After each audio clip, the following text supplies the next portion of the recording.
Welcome all my dear students. In this session we are going to discuss the topics excitation energy and excitation potential, then atomic spectra and further continuous topics. Students, already we know that energy and potential in mechanics. Energy is nothing but the product of force and displacement, and potential is the amount of energy required to move a charge from one point to another point in an electrical circuit. Here this excitation energy and excitation potential are totally different from that mechanics concept because these terms happens inside the atoms. Let's start with the topic excitation energy. Students, நீங்கள் இதுக்கு முன்னாடி படித்த previous கிளாஸில் ஒரு hydrogen atom அப்படிங்கிற கான்செப்டில் ஒரு electron இருக்கிறதா கன்சிடர் பண்ணி அந்த எலக்ட்ரானோட எனர்ஜி என்னவாக இருக்கும், அந்த எலக்ட்ரானை ரிவால்வ் ஆகிற ஆர்பிட்டோட ரேடியஸ் எல்லாம் என்ன இருக்கும் அப்படின்லாம் பார்த்துருப்பீங்க. இப்போ ஹைட்ரஜன் ஆட்டம் அப்படின்னா there are so many energy states. Let's start with n is equal to 1 2 etc. up to infinity. இப்போ ஒரு எலக்ட்ரான் வந்து ஃபஸ்ட்டு ஸ்டேட் கிரவுண்ட் ஸ்டேட் அப்படின்னு சொல்கிறோம். n is equal to 1 அப்படிங்கிறது ground state, n is equal to 2 அப்படிங்கிறது first excited state. இந்த ground ஸ்டேட்டில் இருக்கிற எலக்ட்ரானை நம்ம அந்த கிரவுண்ட் ஸ்டேட்லேருந்து எனி ஆஃப் தி ஹையர் ஸ்டேட்டுக்கு எடுத்துகிட்டு போகணும் அப்படின்னாவே just we need some amount of energy. நம்ம எந்த ஸ்டேட்டுக்கு எடுத்துக்கிட்டு போகிறோம் அப்படிங்கிறத பொறுத்து அதோட எனர்ஜி ரெக்குயர்மெண்ட் வேறு மாதிரி இருக்கும். இந்த இடத்த கிரவுண்ட் ஸ்டேட்லேருந்து நம்ம செகண்ட் ஸ்டேட்டுக்கு அந்த எலக்ட்ரானை எடுத்துகிட்டு போகிறோம் அப்படின்னா அதுக்கு பேர் ஃபஸ்ட் எக்ஸிடேஷன் எனர்ஜி. இதே நீங்கள் கிரவுண்ட் ஸ்டேட்லேருந்து principal quantum number n is equal to 3 அப்படின்ற செகண்ட் எக்ஸைட்டட் ஸ்டேட்டுக்கு எடுத்துகிட்டு போனால் இது செகண்ட் எக்ஸிடேஷன் எனர்ஜி. ஸோ இந்த மாதிரி இருக்கிறதுனால தான் டெஃபினேஷன் எப்படி இருக்குன்னா, the energy required to excite an electron from lower energy state to any higher energy state is known as excitation energy அப்படின்னு சொல்கிறாங்க. இப்போ இந்த எனர்ஜியோட வேல்யூ அப்படிங்கிறது எதை டிபெண்ட் பண்ணி இருக்குது அப்படின்னா, energy of the electron in nth orbit அந்த டாப்பிக்கில் நீங்கள் படிச்சிருந்திருப்பீங்க. E1 அப்படிங்கிற ஸ்டேட்டில் N1 அப்படிங்கிற ஸ்டேட்டில் அதோட எனர்ஜி -13.6 இருக்கும். N2ங்கிற செகண்ட் ஸ்டேட்டில் -3.4, N3 அப்படிங்கிற ஸ்டேட்டில் -1.51 இந்த மாதிரிலாம் படிச்சிருப்போம் இல்லையா. அதை மைண்டில் வச்சுட்டு இந்த இடத்த எக்ஸிடேஷன் எனர்ஜியை கால்குலேட் பண்ணணும். இப்போ நம்ம ஃபஸ்ட்டு எக்ஸிடேஷன் அப்படின்னு சொல்லும்போது E2 - E1 இது ஃபார்முலா. இப்போ E2ங்கிறது -3.4 மைனஸ் E1க்கு இருக்கிற வேல்யூ -13.6. இதுலேருந்து நமக்கு கிடைக்கிறது 10.2 எலக்ட்ரான் வோல்ட். எனர்ஜி அப்படின்னாவே எலக்ட்ரான் வோல்ட் அப்படிங்கிறது வரணும். நார்மலாக நம்ம மெக்கானிக்ஸில் ஜூல் அப்படின்னு சொல்கிறோம். ஆனால் இங்கே ஆட்டம் லெவல் அப்படின்னு படிக்கும்போது எனர்ஜிக்கு எலக்ட்ரான் வோல்ட் தான் போடணும். ஓகே. இப்போ செகண்ட் எக்ஸிடேஷன் எனர்ஜி அப்படின்னா E2 ரோமன் லெட்டரில் போடுறாங்க இல்லையா, அந்த மாதிரி தான் is equal to E3 - E1. E3 அப்படிங்கிறது செகண்ட் எக்ஸைட்டட் ஸ்டேட்டு. நல்லா மைண்டில் வச்சுக்கோங்க. n is equal to 1 அப்படிங்கிறது ground state, n is equal to 2ங்கிறது ஃபஸ்ட் எக்ஸைட்டட் ஸ்டேட்டு. இங்கே நமக்கு செகண்ட் எக்ஸிடேஷன் எனர்ஜி வேணுங்கிறதுக்காக நம்ம எடுத்துக்கிற ஃபார்முலா E3 - E1. அதிலிருந்து கிடைக்கிற answer 12.1 electron volt. And third excitation energy வேணும் அப்படின்னா E4 - E1 கிடைக்கும். இதனோட ஆன்சர் 12.75 அப்படின்னு கிடைக்கும். அதுக்கடுத்து ஃபோர்த்து எக்ஸைட்டட் எனர்ஜி வேணும்னா அது 13.06 அப்படின்னு கிடைக்கும். இதெல்லாம் எலக்ட்ரான் வோல்ட்டில் வருது. எப்படி நம்ம எக்ஸிடேஷன் எனர்ஜி பார்க்குறோமோ அதே போல் பொட்டென்ஷியலும் சொல்லலாம். இப்போ பொட்டென்ஷியல் அப்படின்னு சொல்லும்போது கொடுத்துருக்கிற டெஃபினேஷன் படி எனர்ஜி பர் யூனிட் சார்ஜ். நமக்கு எக்ஸிடேஷன் எனர்ஜி என்ன கிடைக்குதோ அதை சார்ஜால் டிவைட் பண்ணணும். நம்ம ப்ராப்ளமாக போடும்போது மேக்னிடியூட் ஆஃப் சார்ஜ் வேல்யூ போட்டு டிவைட் பண்ணணும். தட் இஸ் 1.6 × 10⁻−19 போட்டு டிவைட் பண்ணணும். இந்த இடத்த நம்ம ப்ராப்ளமாக ஒரு ஃபார்முலாவாக கொண்டு வரதுக்காக எப்படி எடுத்துக்கிறாங்கன்னா, for hydrogen atom the ground state ionisation எனர்ஜியிலேருந்து அதனோட எக்ஸிடேஷன் பொட்டென்ஷியலை கொண்டு வராங்க. இப்போ அயனைசேஷன் எனர்ஜின்னு பார்க்கும்போது E1 is equal to small e V1 இருக்குது. இதிலேருந்து நமக்கு பொட்டென்ஷியல் வேணும் அப்படின்னா V1 is equal to E1/E that is equal to 10.2 வோல்ட்டுன்னு கிடைக்கும். பொட்டென்ஷியல் அப்படின்னா வோல்ட்டுன்னு சொல்லணும், எனர்ஜினா எலக்ட்ரான் வோல்ட்டுன்னு சொல்லணும். அதே போல் செகண்ட் எக்ஸிடேஷன் பொட்டென்ஷியல் அப்படிங்கிறதுக்கு V2 is equal to E2/E is equal to 12.1 volt. Energy என்ன கிடைச்சதோ அதே தான், யூனிட் மட்டும் எலக்ட்ரான் வோல்ட் போடுறதுக்கு பதிலாக வோல்ட்டு கொடுத்தோன்னா ஓகே. அடுத்து நம்ம பார்க்குறது ionisation energy and ionisation potential. இந்த அயனைசேஷனோட கான்செப்ட் உங்களுக்கு ஏற்கனவே ஃபெமிலியராக தான் இருக்கும். ஒரு ஆட்டம் அப்படிங்கிறது உங்களுக்கு தெரியும் எலக்ட்ரிக்கலி நியூட்ரல். எவ்வளோ பாசிட்டிவ் சார்ஜ் இருக்கோ அதுக்கு ஈக்குவலாக நெகட்டிவ் சார்ஜ் இருக்கும். இப்போ இதிலேருந்து ஒரு ஆட்டத்தை நம்ம அயானாக மாற்றுறோம் அப்படின்னா அதுலேருந்து ஒரு எலக்ட்ரானை ரிமூவ் பண்ணணும். அந்த எலக்ட்ரானை ரிமூவ் பண்ணுறது அப்படிங்கிறது ஒரு சம் அமௌண்ட் ஆஃப் எனர்ஜி இருந்தால் மட்டும்தான் எலக்ட்ரானை வந்து வேறு ஸ்டேட்டுக்கு எடுத்துகிட்டு போக முடியும். அந்த எலக்ட்ரானை ரிமூவ் பண்ணுறதுக்கு நமக்கு எவ்வளோ எனர்ஜி வந்து ரெக்வயர்டாக இருக்கோ அந்த எனர்ஜி தான் அயனைசேஷன் எனர்ஜின்னு சொல்கிறோம். இங்கே டெஃபினேஷன் படி எப்படி இருக்குது பாருங்கள். The minimum energy required to move an electron from an atom in the ground state is known as binding energy or ionisation எனர்ஜின்னு சொல்கிறாங்க. இப்போ கிரவுண்ட் ஸ்டேட்டில் இருந்து அதை வெளியே ரிமூவ் பண்ணுறதுக்கு நமக்கு எவ்வளோ எனர்ஜி ரெக்வயர்டாக இருக்கோ தட் இஸ் பைண்டிங் எனர்ஜி ஒரு அயனைசேஷன் எனர்ஜி. இங்கே வந்து ஃபஸ்ட்டு அந்த கிரவுண்ட் ஸ்டேட்லேருந்து எலக்ட்ரானாக ரிமூவ் பண்ணணும் அப்படின்னா நமக்கு எவ்வளோ தேவைப்படுது பாருங்கள். இன்ஃபினிட்டி மைனஸ் E1 இன்ஃபினிட்டி ஸ்டேட்டில் இருக்கிற எனர்ஜி கூட கிரவுண்ட் ஸ்டேட்டில் இருக்கிற எனர்ஜி வந்து மைனஸ் பண்ணால் எனக்கு வந்து அயனைசேஷன் எனர்ஜி கிடைக்கும். இன்ஃபினிட்டி ஸ்டேட்டில் அதோட எனர்ஜி வந்து maximum that is equal to 0 electron volt. ஏன் அப்படின்னா மற்ற ஸ்டேட்டில் அதோட எனர்ஜி நெகட்டிவ் வேல்யூஸில் இருக்குது, இன்ஃபினிட்டியில் வந்து 0 அப்படிங்கிற வேல்யூவில் இருக்கும். சரியா? ஸோ அதுபடி நமக்கு இங்கே எவ்வளோ எனர்ஜி கிடைக்குதுன்னா 13.6 எலக்ட்ரான் வோல்ட். இதுதான் ஹைட்ரஜன் ஆட்டத்தோட அயனைசேஷன் எனர்ஜி. பொட்டன்ஷியல்னு கேட்டாங்கன்னாலும் 13.6 வோல்ட் தான் வரும். ரெண்டுமே வேல்யூ வந்து 13.6 தான். எனர்ஜினா எலக்ட்ரான் வோல்ட்டு, பொட்டன்ஷியல்னா ஜஸ்ட் வோல்ட், அவ்வளோதான். இது ஃபார்முலா படி கொண்டு வரதுக்காக நம்ம எப்படி எடுத்துக்கிறோன்னா, சப்போஸ் அந்த எலக்ட்ரான் வந்து nth ஸ்டேட்டில் இருக்கிறதா எடுத்துகிட்டு நமக்கு இந்த இடத்து அயனைசேஷன் எனர்ஜி ஃபார்முலா கொண்டு வரதுக்காக எப்படி எடுத்துக்கிறோன்னா E infinity minus En. Infinity ஸ்டேட்டோட கரஸ்பாண்டிங் எனர்ஜி 0 மைனஸ் En அப்படின்றது ப்ரீவியஸ் கிளாஸில் நீங்கள் பார்த்தது energy of electron in nth ஆர்பிட்டோட கடைசி result minus 13.6 by n square into Z² electron volt. இதுலேருந்து நமக்கு என்ன கிடைக்கும்? Plus 13.6 by n square into Z² electron volt கிடைக்கும். இதுபடி கிரவுண்ட் ஸ்டேட்லேருந்து போகும்போது அவங்க டெஃபினேஷன் எப்படி கொடுக்குறாங்க பாருங்கள். இப்போ நார்மலாகவே அந்த ஹைட்ரஜன் ஆட்டத்தில் இருக்கிற எலக்ட்ரான் அப்படிங்கிறது அதோட atomic number Z is equal to 1 அப்படின்றதுனால மோஸ்ட்டாக அது கிரவுண்ட் ஸ்டேட்டில் தான் இருக்கும்.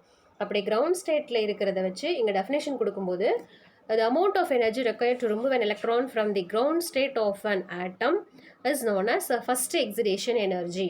அதாவது ஒரு ஸ்டேட்லேருந்து எலக்ட்ரானை ரிமூவ் பண்ணுறதுக்கு அதுக்கேற்ற மாதிரி எனர்ஜி தேவைப்படும்.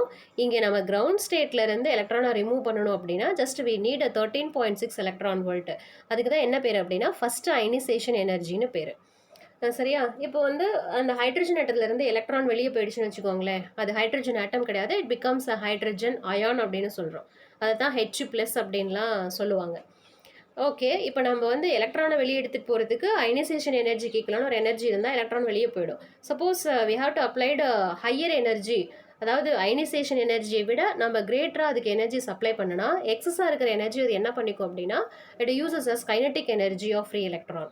அந்த எலக்ட்ரான் வந்து தன்னோட கைனட்டிக் எனர்ஜிக்கு அந்த எக்ஸஸ் எனர்ஜியை யூஸ் பண்ணிக்கும். ஓகே, இதெல்லாம் அதாவது அயனைசேஷன் எனர்ஜி அப்படிங்கிற கான்செப்டை ரெலவென்ட் பண்ணி நம்ம பார்த்தது. இதுக்கு பிறகு என்ன சொல்ல வர்றாங்கன்னா அயனைசேஷன் பொட்டன்ஷியல். எப்படி வந்து நீங்கள் எக்ஸிடேஷன் பொட்டன்ஷியல் அப்படிங்கிறத எக்ஸிடேஷன் எனர்ஜி பை சார்ஜ் அப்படின்னு பார்த்தோமோ அதே போல் இந்த இடத்த அயனைசேஷன் பொட்டன்ஷியல் அப்படிங்கிறதும் ionisation energy per unit charge. So ionization potential is equal to ionization energy by unit charge is equal to 13.6 by n squared into Z² volt. அந்த small ஈங்கிற term மட்டும்தான் இந்த இடத்த cancel ஆகுது. நார்மலாகவே ஹைட்ரஜன் அப்படின்னா Z is equal to 1 அப்படிங்கிறதுனால நம்ம ionisation பொட்டன்ஷியலை ஃபைனலாக எடுத்துக்கிற term 13.6 by n² into volt. So இந்த ரெண்டு டாப்பிக்கும் ரொம்ப இம்பார்ட்டன்ட். 2 மார்க்கில் எது வேணாலும் கேட்கலாம், கன்ஃபியூஸ் பண்ணிக்கூடாது. எக்ஸிடேஷன் எனர்ஜி அண்ட் பொட்டன்ஷியல்னா முன்னாடி இருக்கிற டேர்மு, அயனைசேஷன் எனர்ஜி அண்ட் பொட்டன்ஷியல்னா செகண்ட் இருக்கிற டேர்ம். வேல்யூஸ் எல்லாம் கொஞ்சம் கன்ஃபியூஸ் ஆகிற மாதிரி இருக்கும். டெஃபினேஷன் வந்து ரெண்டு லைனில் முடிகிற மாதிரி இருக்குது. ஸோ தெளிவாக எழுதணும், ரொம்ப இம்பார்ட்டன்ட். இந்த ஹைட்ரஜன் ஸ்பெக்ட்ரா, ஹைட்ரஜன் ஆட்டம் அப்படின்னு சொன்னாவே இந்த டேர்ம்ஸ் தான் ரொம்ப ரொம்ப இம்பார்ட்டன்ட். அதுவும் இல்லாமல் ஒரு ஸ்டேட்லேயும் அதுக்கு என்ன எனர்ஜி இருக்குது அப்படிங்கிறதையும் தெளிவாக இருக்கணும். இப்போ ஃபஸ்ட்டு ஸ்டேட்டோட எனர்ஜி அப்படின்னா மைனஸ் 13.6 எலக்ட்ரான் வோல்ட். இதே வந்து எக்ஸிடேஷன் எனர்ஜி அப்படின்னா வேறு மாதிரி இருக்கும். ஃபஸ்ட்டு எக்ஸிடேஷன்னா 10.2லேருந்து ஸ்டார்ட் ஆகும். ஸோ இதனால் எந்த இடத்த நம்ம எந்த ஃபார்முலா யூஸ் பண்ணி எப்படி ஆன்சர் கொண்டு வரணும் அப்படிங்கிறது ரொம்ப ஈஸி தான். பட் அது கரெக்டாக வந்து நீங்கள் பார்த்துக்கணும், கன்ஃபியூஸ் பண்ணுற மாதிரி எதுவும் பண்ணிடக்கூடாது. அடுத்தது டேபிள் 9.1. இந்த டேபிளில் என்ன இருக்குன்னா ground state, first excited state, second excited state, இந்த 3 ஸ்டேட்டுக்கும் radius, velocity and total energy இதெல்லாம் எப்படி இருக்கும் அப்படிங்கிறது கொடுத்துருக்காங்க. நீங்கள் ரெஃபரன்ஸ்க்கு இது வந்து யூஸ் பண்ணிக்கலாம். இதில் பாருங்கள், ரேடியஸ் அப்படின்னாவே is directly proportional to square of the principal quantum number. But velocity அப்படின்னு சொல்லும்போது inversely proportional to principal quantum number. n power minus ஒன்றுன்னு கொடுத்துருக்காங்க இல்லையா. அடுத்து டோட்டல் எனர்ஜி அப்படின்னு சொன்னால் energy is directly proportional to inversely proportional to square of principal quantum number. இந்த ஒரு ரிலேஷன்ஷிப்பில் தான் இருக்கும். இது வந்து ரொம்ப இம்பார்ட்டன்ட், அதெல்லாம் மைண்டில் வச்சுக்கணும். அடுத்ததாக நமக்கு என்னென்னா ஒரு எக்ஸாம்பிள் சம். நம்ம மேலே சொன்ன இந்த கான்செப்டுக்கு கொஞ்சம் டீட்டெயிலாக புரிஞ்சுக்கிற மாதிரி எக்ஸாம்பிள் சம் ஒன்று இருக்குது. ரொம்ப லென்த்தியாக போகிற மாதிரி இருக்கும், ஆனால் கான்செப்ட் வைஸ் பார்க்கும்போது ரொம்ப சிம்பிள் தான். பாருங்கள், suppose the energy of an electron in hydrogen like atom is given as minus 54.4 by n square electron volt where a small n belongs to capital N. Calculate the following. என்னென்ன நம்ம இதில் calculate பண்ணி கொடுக்கணும் அப்படின்னா, கொடுத்துருக்குற அந்த ஆட்டத்துக்கான energy level டயக்ராமை நம்ம draw பண்ணணும், அட்டாமிக் நம்பர் ஃபைண்ட் அவுட் பண்ணணும். இது ரெண்டும் ஃபஸ்ட்டு கொஷின்ஸில் இருக்கிறது. செகண்ட் வந்து அந்த ஆட்டம் வந்து கிரவுண்ட் ஸ்டேட்டில் இருக்குது அப்படிங்கும் பொழுது அதனோட first excitation potential and first ionisation பொட்டென்ஷியலை கேல்குலேட் பண்ணணும். அண்ட் தேர்டு கேட்குற கொஷின் என்ன அப்படின்னா, there are 2 photons with energy 42 electron volt and another one is 56 electron volt. இந்த 2 ஃபோட்டானும் அந்த ஆட்டத்தில் கொல்லாய்ட் ஆகிறதா இருக்குது. இந்த 2 ஆட்டமும் இந்த 2 ஃபோட்டானும் அந்த ஆட்டத்து மேலே கொல்லாய்ட் ஆனால் எந்த ஃபோட்டானா இந்த ஆட்டம் வந்து அப்சர்வ் பண்ணும் அப்படின்னு கேட்குறாங்க. அடுத்து ஃபோர்த்தாக கேட்குறது, கொடுத்துருக்குற இந்த ஆட்டத்துக்கு ஃபஸ்ட்டு போர் ஆர்பிட் என்னென்னு ஃபைண்ட் அவுட் பண்ண சொல்கிறாங்க, அந்த போர் ஆர்பிட்டோட ரேடியஸ். அடுத்து ஃபிஃப்த்தாக கேட்குற கொஷின் என்னென்னா, எலக்ட்ரான் வந்து கிரவுண்ட் ஸ்டேட்டில் இருக்கும்போது calculate it's kinetic and potential energy என்னன்னு கேட்குறாங்க. ஒரே ஒரு டேட்டா மட்டும்தான் இருக்குது, பட் 5 ஆன்சர்ஸ் வந்து கேல்குலேட் பண்ணுற மாதிரி இருக்கும். சொல்யூஷனில் ஃபஸ்ட் எப்படி எடுத்துக்கிறாங்கன்னா, கொடுத்துருக்குற எனர்ஜியோட value minus 54.4 by n squared electron volt. Energy level டயக்ராமுக்கு நம்ம என்ன பண்ணலாம், நீங்கள் எத்தனை நம்பர் ஆஃப் எனர்ஜி லெவல்ஸை ட்ரா பண்ணுறீங்களோ அதுக்கேற்ற மாதிரி என்னோட வேல்யூவை சப்ஸ்டியூட் பண்ணி டிவைட் பண்ணால் போதும். இந்த இடத்த n is equal to 1ன்னு சொன்னால் minus 54.4 electron volt. இது energy value of ground state, I mean first state. n is equal to 2 அப்படின்னு கொடுத்தோம்னா minus 54.4 by 4 இதை டிவைட் பண்ணால் நமக்கு கிடைக்கிறது minus 13.6 electron volt. This corresponds to first excited state energy. அதே போல் 3 and 4 levels தான் இங்கே போட்டிருக்காங்க. இது நாலுக்கும் எனர்ஜி வேல்யூ என்னென்ன ஃபைண்ட் அவுட் பண்ணி இந்த மாதிரி ஒரு ஹரிசாண்டல் லைன்ஸில் லைனை ட்ரா பண்ணி கொடுத்தா that is energy level diagram. இதோட செகண்ட் பார்ட் என்ன இருக்குன்னா, பிரின்சிபல் குவாண்டம் நம்பர் என்னன்னு கேட்குறாங்க. அது கடைசி என்ன இருக்குன்னா, இன்ஃபினிட்டி ஸ்டேட்டில் வந்து எனர்ஜி 0வாக இருக்கும். ஸோ அதை நம்ம கேல்குலேஷன் போடாமலே அதை நோட் பண்ணுற ஒரு டேர்ம். ஓகே, இப்போ வந்து அட்டாமிக் நம்பர் வந்து ஃபைண்ட் அவுட் பண்ணுறதுக்கு கொடுத்துருக்குற அந்த ஆட்டத்தோட எனர்ஜி வந்து minus 54.4 by n squared. இந்த டேர்மை ஹைட்ரஜன் ஆட்டத்தோட எனர்ஜி இருக்கு இல்லையா, இந்த ஈக்குவேஷன், இது கூட நம்ம ஈக்குவல் பண்ணணும். அப்படி இது ரெண்டையும் வந்து கம்பேர் பண்ணும்போது Z என்ன கிடைக்குதுன்னா +or-2ன்னு கிடைக்கும். நமக்கு அட்டாமிக் நம்பர் அப்படிங்கிறது நெகட்டிவ்லாம் இருக்காது, ஸோ பாசிட்டிவ் மட்டும் எடுத்துக்கிறதுனால Z என்னவா இருக்குன்னா 2 அப்படின்னு ஆன்சர் கிடைக்கும். இது வந்து ஃபஸ்ட்டு கொஷினில் கேட்டதுக்கு ஆன்சர். இப்போ செகண்ட் என்ன இருக்குன்னா, எக்ஸிடேஷன் பொட்டென்ஷியலும் அயனைசேஷன் பொட்டென்ஷியலும் கொண்டு வரணும். பொட்டென்ஷியல் கொண்டு வரதுக்கு நம்ம இதுக்கு முன்னாடி பார்த்த டெஃபினேஷன் படி ஃபஸ்ட்டு எனர்ஜி என்னவா இருக்குன்னு கேல்குலேட் பண்ணணும். இதில் ஃபஸ்ட்டு எக்ஸிடேஷன் எனர்ஜி அப்படிங்கிறது ஆஸ் பர் ஃபார்முலா படி E2 - E1 is equal to 40.8 electron volt. இதை நீங்கள் சார்ஜால் டிவைட் பண்ணால் நம்ம கிடைக்கிறது potential is equal to 40.8 volt. இதே போல் தான் அயனைசேஷன் பொட்டென்ஷியலும் ஃபைண்ட் அவுட் பண்ணணும். அதுக்கு ஃபஸ்ட்டு அயனைசேஷன் எனர்ஜி அப்படிங்கிறது என்னன்னு பார்க்குறோம். அயனைசேஷன் எனர்ஜி அப்படின்னா formula E infinity minus E1 is equal to 54.4 electron volt. இது வந்து சார்ஜால் டிவைட் பண்ணும்போது நமக்கு இந்த டேர்ம் மட்டும் கேன்சல் ஆகிறதுனால வோல்ட் நமக்கு என்னவாக இருக்குன்னா 54.4 வோல்ட்னு கிடைக்கும். இது செகண்ட் கொஸ்டினோட ஆன்சரும் கம்ப்ளீட் ஆகிடுச்சு. அடுத்து தேர்டு, 2 ஃபோட்டானு சொன்னோம் இல்லையா, A and B. A அப்படிங்கிற ஃபோட்டானோட energy 42 electron volt and B வந்து 51 electron volt. இப்போ இந்த 2 ஃபோட்டானில் எந்த ஃபோட்டானை இந்த ஆட்டம் வந்து அப்சர்வ் பண்ணும் அப்படிங்கிறது ஃபைண்ட் அவுட் பண்ணோம்னா ரொம்ப சிம்பிள். நம்ம எனர்ஜி லெவல் டயக்ராம் போட்டோம் இல்லையா, இப்போ கிரவுண்ட் ஸ்டேட்லேருந்து மேலே இருக்கிற ஹையஸ்ட் ஸ்டேட்டுக்கு அந்த எலக்ட்ரானை ஜம்ப் ஆகும்போது எனர்ஜி டிஃப்ரென்ஸ் என்னவா இருக்குன்னு ஃபஸ்ட்டு வந்து கேல்குலேட் பண்ணணும். அதுக்கு ஃபஸ்ட்டு என்ன பண்ணோன்னா, நம்ம எனர்ஜி லெவல் டயக்ராம் போட்டோம் இல்லையா, n is equal to இது 1 2 3 4 அப்படின்னு சொன்னோம்ல. ஃபஸ்ட்டு இந்த கிரவுண்ட் ஸ்டேட்லேருந்து ஃபஸ்ட்டு எக்ஸைட்டட் ஸ்டேட்டுக்கு போனால் எனர்ஜி டிஃப்ரென்ஸ் என்னவாக இருக்கும் அப்படின்னு பார்த்தா இது பாருங்கள், இந்த டேர்ம் E2 - E1 போட்டிங்கன்னா 41 electron voltனு கிடைக்கும். அதே வந்து ground state to second excited state, அதாவது தேர்ட் லெவலுக்கு போனால் என்ன அப்படிங்கிறது இந்த இடத்துக்கு 48.36 electron volt. ஓகே, அதே போல் ஃபோர்த்து ஸ்டேட்டுக்கு இந்த எலக்ட்ரான் வந்து போயிருந்தா இந்த ஸ்டேட்டுக்கு போனால் என்ன அப்படின்னா எனர்ஜி வந்து இங்கே இருக்குது 51 எலக்ட்ரான் வோல்ட்டு. இதே போல் ஒவ்வொரு ஸ்டேட்டோ கிரவுண்ட் ஸ்டேட்லேருந்து மேலே இருக்கிற ஹையர் ஸ்டேட்டுக்கு நம்ம எனர்ஜி டிஃப்ரென்ஸும் ஃபைண்ட் அவுட் பண்ணணும். அந்த ஃபைண்ட் அவுட் பண்ண எனர்ஜி டிஃப்ரென்ஸில் எந்த ஆன்சர் வந்து ஃபோட்டானோட எனர்ஜிக்கு ஈக்குவலாக இருக்கோ அந்த ஃபோட்டானை அப்சர்வ் பண்ணிக்கும். ஓகே, ஸோ நம்ம இங்கே பார்த்ததில் பாருங்கள், ஃபஸ்ட்டு எனக்கு கிடைச்ச அந்த எனர்ஜி என்ன அப்படின்னா 41 எலக்ட்ரான் வோல்ட்டு கிடச்சிருக்கு. செகண்ட் வந்து 48 சம்திங், தேர்ட் வந்து 51. இப்போ இந்த 3ல் வந்து நமக்கு மேட்ச் ஆகுது எது அப்படின்னா செகண்ட் ஃபோட்டானோட எனர்ஜி 51 எலக்ட்ரான் வோல்ட்டு மேட்ச் ஆகுது. ஸோ இந்த செகண்ட் ஃபோட்டானை அந்த ஆட்டம் வந்து அப்சர்வ் பண்ணும். ஓகே, அதாவது அந்த ஆட்டத்தில் இருக்கிற எனர்ஜி டிஃப்ரென்ஸு ஃபோட்டானோட எனர்ஜிக்கு ஈக்குவலாக எது இருக்கோ அதை வந்து அப்சர்வ் பண்ணிக்கும். ஒருவேளை இந்த ஃபஸ்ட் கேஸில் எதுவுமே மேட்ச் ஆகலைன்னு வைங்களேன், அடுத்தது இந்த மாதிரி போகணும். செகண்ட் ஸ்டேட்லேருந்து அதுக்கு மேலே இருக்கிற ஸ்டேட்டுக்கு எனர்ஜி டிஃப்ரென்ஸை ஃபைண்ட் அவுட் பண்ணணும். அதில் ஏதாவது மேட்ச் ஆனாலும் அந்த மாதிரி இருக்கிற ஃபோட்டான் எனர்ஜியை that atom is absorbed. So இந்த மாதிரி தான் நம்ம ஆன்சர் கொடுக்குற மாதிரி இருக்கும். ஓகே, அதோட ரிசல்ட் தான் இந்த இடத்துக்கு கொடுத்துருக்குறாங்க. அதை நீங்கள் பாருங்கள், உங்களுக்கு புரிஞ்சிடும். இந்த ரிசல்ட்டும் அதுதான். அடுத்தது ரேடியஸ் ஆஃப் போர் ஆர்பிட். இப்போ அந்த ஆட்டத்தோட ஃபஸ்ட்டு போர் ஆர்பிட் என்ன அப்படின்னு பார்க்கணும். நம்ம எடுத்துக்கிற formula Rn is equal to a0n²/z. இதில் z அப்படிங்கிறது 2 already we calculated. And principal quantum number அப்படிங்கிறது n is equal to 1 எடுத்துட்டு ரேடியஸ் ஃபஸ்ட்டு ரேடியஸ் தானே கேட்குறாங்க. So R1 is equal to a0/2. a0 அப்படிங்கிறது ஏற்கனவே போரோட ஆர்பிட்டில் கால்குலேட் பண்ணினது 0.529 ஆம்ஸ்ட்ராங்னு வரணும். ஓகே, இந்த இடத்த பாருங்கள், வெறும் வேல்யூ மட்டும்தான் இருக்குது. இந்த இடத்த ஆம்ஸ்ட்ராங் வரணும். பை 2 அப்படின்னா நமக்கு கிடைக்கிறது 0.265 ஆம்ஸ்ட்ராங்னு கிடைக்கும். ஓகேவா? சரி, இப்போ கடைசியாக கேட்ட கொஸ்டின்ஸ் என்ன அப்படின்னா கிரவுண்ட் ஸ்டேட் இருக்கிற எலக்ட்ரானுக்கு கைனடிக் அண்ட் பொட்டன்ஷியல் எனர்ஜி என்னன்னு கேட்டிருக்காங்க.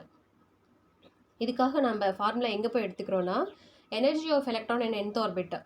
போன கிளாஸோட கடைசி டாபிக் இருந்துச்சு இல்லையா, அதில் வந்து ரிலேஷன் கொடுத்துருப்பாங்க. டோட்டல் எனர்ஜிக்கும் கைனடிக் அண்ட் பொட்டன்ஷியலுக்கும் என்ன ரிலேஷன், இந்த ரிலேஷனை யூஸ் பண்ணி தான் கண்டுபிடிக்கணும். ஸோ நம்ம கைனடிக் எனர்ஜி அப்படிங்கிறது நெகட்டிவ் ஆஃப் டோட்டல் எனர்ஜிக்கு ஈக்குவல். இதிலேருந்து கொண்டு வந்தால் கைனடிக் எனர்ஜி எதுக்கு ஈக்குவல் 54.4/n² எலக்ட்ரான் வோல்ட். கேட்டிருக்கிற கொஸ்டின் என்னன்னா கிரவுண்ட் ஸ்டேட்னா n is equal to 1 வந்துடும். ஸோ கடைசி நமக்கு கிடைக்கிறது 54.4 எலக்ட்ரான் வோல்ட். இது கைனடிக் எனர்ஜி. அதே போல் பொட்டன்ஷியல் வேணும்னா இதுதான் ரிலேஷன். இதில் சப்ஸ்டியூட் பண்ணும்போது நமக்கு கிடைக்கிறது கிரவுண்ட் ஸ்டேட்டுங்கிறதுனால n is equal to 1 மாறிட்டா -108.8 எலக்ட்ரான் வோல்ட். இதுதான் அவங்க கடைசியாக கேட்ட கொஸ்டினோட ஆன்சர். ஓகே, இந்த மாதிரி தான் கால்குலேட் பண்ணணும். கொஸ்டின்ஸ் ரொம்ப லென்த்தியாக இருந்தாலும் கான்செப்ட் ரொம்ப பேசிக்காக தான். ஸோ இது உங்களுக்கு தெளிவாக புரிஞ்சிடுச்சு அப்படின்னா தியரி வந்து உங்களுக்கு நல்லாவே புரிஞ்சிடும். ஹைட்ரஜன் ரெலவெண்ட்டாக கொடுத்துருக்கிற டேர்ம்ஸில் ரேடியஸு, எனர்ஜி, எக்ஸிடேஷன், அயனைசேஷன், இந்த கான்செப்ட்லாம் எப்படி கொடுத்துருக்காங்க அப்படிங்கிறது ரொம்ப ஈஸியாகிடும். இதெல்லாம் ரொம்ப ரொம்ப இம்பார்ட்டன்ட். இப்போ மேலே நம்ம இது வரைக்கும் பார்த்ததெல்லாம் ரொம்ப சிம்பிளான கான்செப்ட், அதனால தான் கொஞ்சம் அப்படியே ஃபாஸ்ட்டாக சொல்லி விட்டுட்டோம்.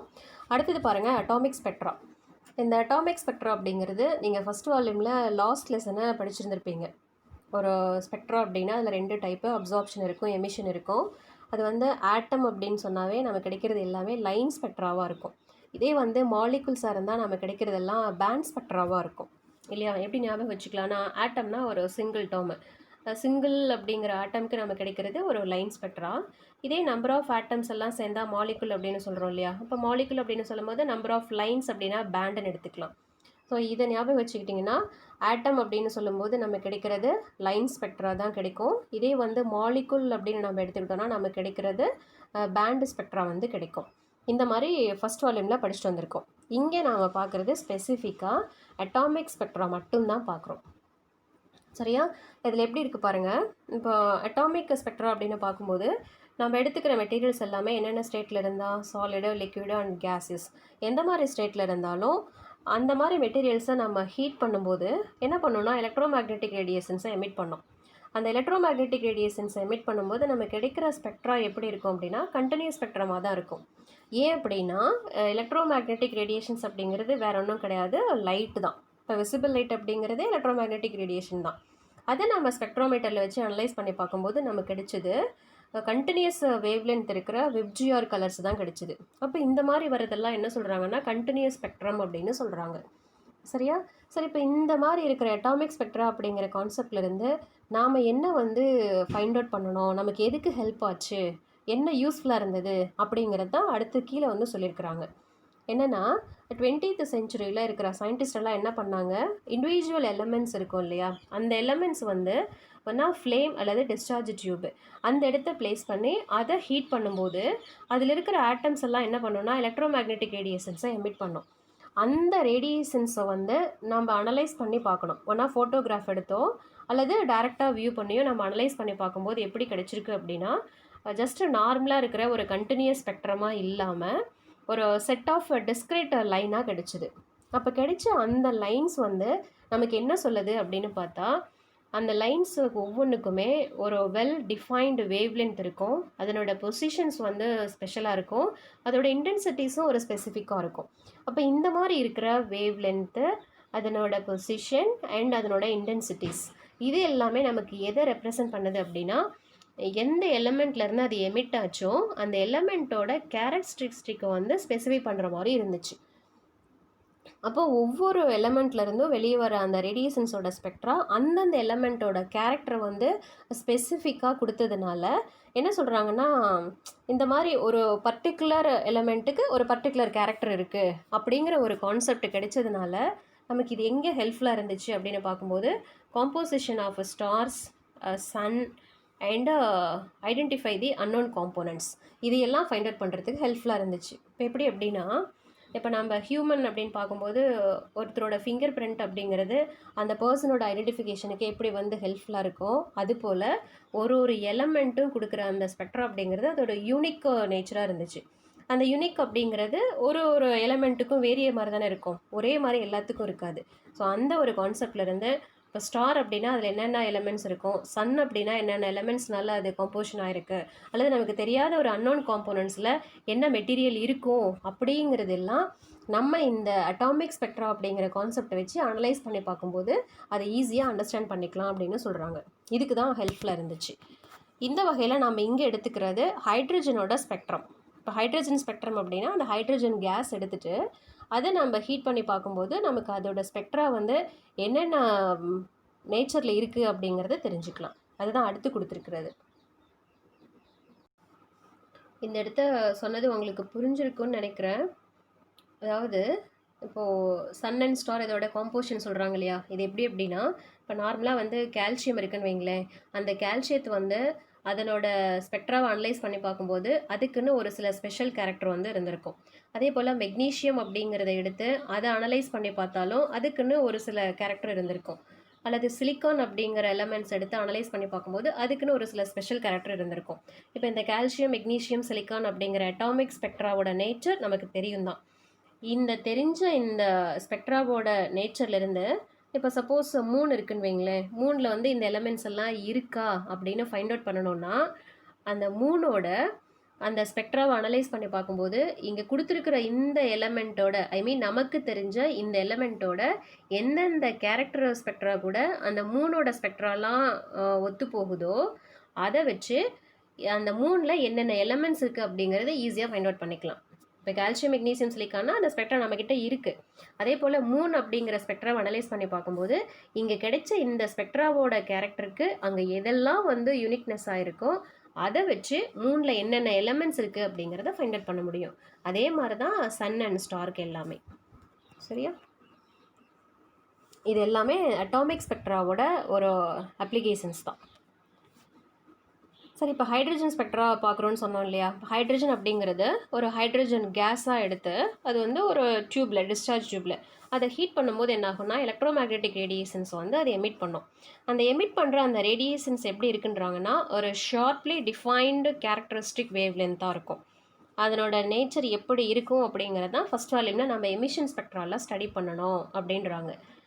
ஓகே, இப்போ இந்த இடத்த நார்மலாக ஒரு ஹைட்ரஜன் கேஸ் அல்லது எந்த ஒரு கேஸ் எதாக இருந்தாலும் சரி, அது வந்து ஒரு டிஸ்சார்ஜ் டியூப்பில் இருக்குது, நம்ம அதை ஹீட் பண்ணுறோம், எக்ஸைட்டட் ஸ்டேட்டுக்கு போகுது, திரும்ப வந்து மறுபடியும் ஒரிஜினல் ஸ்டேட்டுக்கே வருது. இந்த ரெண்டு ப்ராசஸுக்கு இடையில் எமிஷன் ஸ்பெக்ட்ரானா எப்படி சொல்லலாம், அப்சார்ப்ஷன் ஸ்பெக்ட்ரானா எப்படி சொல்லலாம் அப்படிங்கிறது தான் இங்கே நம்ம கொடுத்துருக்குறது. அது ஃபர்ஸ்ட் எப்படி எடுத்துக்கிறோம் அப்படின்னா பாருங்கள், when any gas is heated, நம்ம ஹீட் பண்ணும்போது என்னாகும், அதனோட தெர்மல் எனர்ஜி எதுக்கு யூஸ் ஆகுது அப்படின்னா அந்த எலக்ட்ரான்ஸ் வந்து எக்ஸைட்டட் ஸ்டேட்டுக்கு எடுத்துகிட்டு போகிறதுக்கு ஹெல்ப் பண்ணும். நம்ம அந்த எலக்ட்ரான்ஸை வந்து எக்ஸைட்டட் ஸ்டேட்டை எடுத்துகிட்டு போகிறதுக்கு தெர்மல் எனர்ஜி யூஸ் பண்ணாலும் யூஸ் பண்ணிக்கலாம், அல்லது லைட் எனர்ஜி யூஸ் பண்ணாலும் யூஸ் பண்ணிக்கலாம். ஏதோ ஒரு இதில் சொல்கிறாங்க, சரியா? இப்போ எந்த மாதிரி எனர்ஜி கொடுத்தாலும், ஹீட்டு கொடுத்தாலும் சரி, லைட் எனர்ஜி கொடுத்தாலும் சரி, எக்ஸைட்டில் இருக்கிற எலக்ட்ரான்ஸ் நம்ம கொடுக்குற அந்த எனர்ஜியை அப்சர்வ் பண்ணிவிட்டு அது எக்ஸைட்டட் ஸ்டேட்டுக்கு போயிடும். எக்ஸைட்டட் ஸ்டேட்டுக்கு போகும்போது என்ன சொல்கிறாங்கன்னா, once the electron get a sufficient energy as given by Bohr's postulated third C அப்படிங்கிற பாஸ்டுலேட்டில் கொடுத்துருப்பாங்க. அதுபடி it absorbs energy with a particular wave length or frequency. நம்ம வந்து ஹீட் பண்ணாலும் சரி, இல்லை இது லைட்டில் இதில் வந்து எனர்ஜி கொடுத்தாலும் சரி, அது அந்த பர்டிகுலர் வேவ் லென்த் இருக்கிற எனர்ஜியை மட்டும் அப்சர்வ் பண்ணுனா அதுக்கு சஃபிஷியன்ட் எனர்ஜி கிடைச்சிரும். கிடைச்ச உடனே என்ன ஆகும்னா, தன்னோட ஸ்டேஷ்னரி ஸ்டேட்டில் இருந்து, ஐ மீன் ஒரிஜினல் ஸ்டேட்டில் இருந்து ஹையர் எனர்ஜி ஸ்டேட்டுக்கு அது ஜம்ப் ஆகிடும். ஓகே, இந்த மாதிரி அது ஜம்ப் ஆகும்போது என்ன மாதிரி கலர்ஸை அப்சர்வ் பண்ணுச்சோ அது மட்டும்தான் அப்சார்ப்ஷன் ஸ்பெக்ட்ராவில் தெரியும். பாருங்கள், கொடுத்துருக்குறாங்க இல்லையா கீழே, இதுதான் அதனோட ஃபிகர், ஹைட்ரஜனோட அப்சார்ப்ஷன் ஸ்பெக்ட்ரா. இப்போ ஹைட்ரஜனோட அப்சார்ப்ஷன் சொல்லும்போது இது வந்து எல்லோ கலர் வேவ் லென்த்தை மட்டும் அப்சர்வ் பண்ணியிருக்கு கிரவுண்ட் ஸ்டேட்லேருந்து மேலே போகும்போது. மற்ற கலர்ஸ் வந்து அது அப்சர்வ் பண்ணலை. அப்போ எந்தெந்த கலர்ஸ் அது வந்து அப்சர்வ் பண்ணாமல் விட்டுச்சோ அது எல்லாமே அப்சார்ப்ஷன் ஸ்பெக்ட்ராவில் வந்து பிளாக் கலரில் தெரியும். இங்கே கொடுத்துருக்காங்களா, என்ன மாதிரி வேவ் லென்த் ஒரு ஃப்ரீக்வன்சி அப்சர்வ் பண்ணுச்சோ அது மட்டும்தான் அப்சார்ப்ஷன் ஸ்பெக்ட்ராவில் நமக்கு தெரியும். ஓகே, இது கிரவுண்ட் ஸ்டேட்லேருந்து எக்ஸைட்டட் ஸ்டேட்டுக்கு போகும்போது. அதுக்கப்புறம் என்ன அப்படின்னா, எக்ஸைட்டட் ஸ்டேட்டுக்கு போனால் எலக்ட்ரான்ஸ் அங்கே வந்து ரொம்ப நேரம் வந்து இருக்காது. ஏன் அப்படின்னா, அந்த எக்ஸைட்டட் ஸ்டேட்டோட லைஃப் டைம் அப்படிங்கிறது ரொம்ப ஷார்ட்டு. எவ்வளோ இருக்குன்றாங்கன்னா 10⁻⁸ செகண்ட்ஸ் தான் இருக்கும். அப்போ 10⁻⁸ செகண்ட்ஸில் திரும்ப என்ன ஆகுது, ஒரிஜினல் ஸ்டேட்டுக்கே கீழே திரும்ப வரும். அப்படி கீழே திரும்ப வரும்போது அது எமிஷன் அப்படின்னு சொல்கிறோம். அந்த எமிஷனில் என்ன மாதிரி கலர்ஸ் இருக்கிற வேவ்லென்த் எல்லாம் அப்சர்வ் பண்ணுச்சோ அது எல்லாமே திரும்ப கொடுத்துரும். அப்படி கொடுக்கறது அப்படிங்கிறத என்ன சொல்கிறோன்னா எமிஷன் ஸ்பெக்ட்ரா அப்படின்னு சொல்கிறோம். அந்த எமிஷன் ஸ்பெக்ட்ராவில் பாருங்கள் இங்கே கொடுத்துருக்கிறது, இது வந்து எமிஷன் ஸ்பெக்ட்ரம் ஆஃப் ஹைட்ரஜன். இது வந்து வேவ்லென்த் ஆர்டரில் இருக்குது. என்ன மாதிரி வேவ்லென்த் கலர்ஸ் எல்லாம் அப்சர்வ் பண்ணியிருக்கு அப்படிங்கிறது இதிலிருந்து ஃபைண்ட் அவுட் பண்ணிக்கலாம். இதுதான் எமிஷன் ஸ்பெக்ட்ரா அப்படின்னு சொல்கிறோம். புரிஞ்சிருச்சா?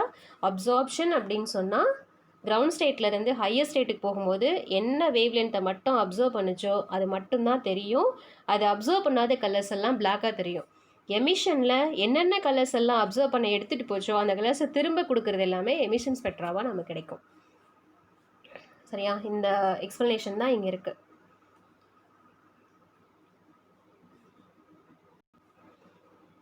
தென் கொடுத்துருக்குற இங்கே ஒரு லைன் பாருங்கள், இந்த எமிட்டட் ரேடியேஷன்ஸ் இருக்கு இல்லையா, அதனோட வேவ்லென்த் அப்படிங்கிறது both lesser and greater than wavelength of lines இந்த விசிபிள் ஸ்பெக்ட்ரம்.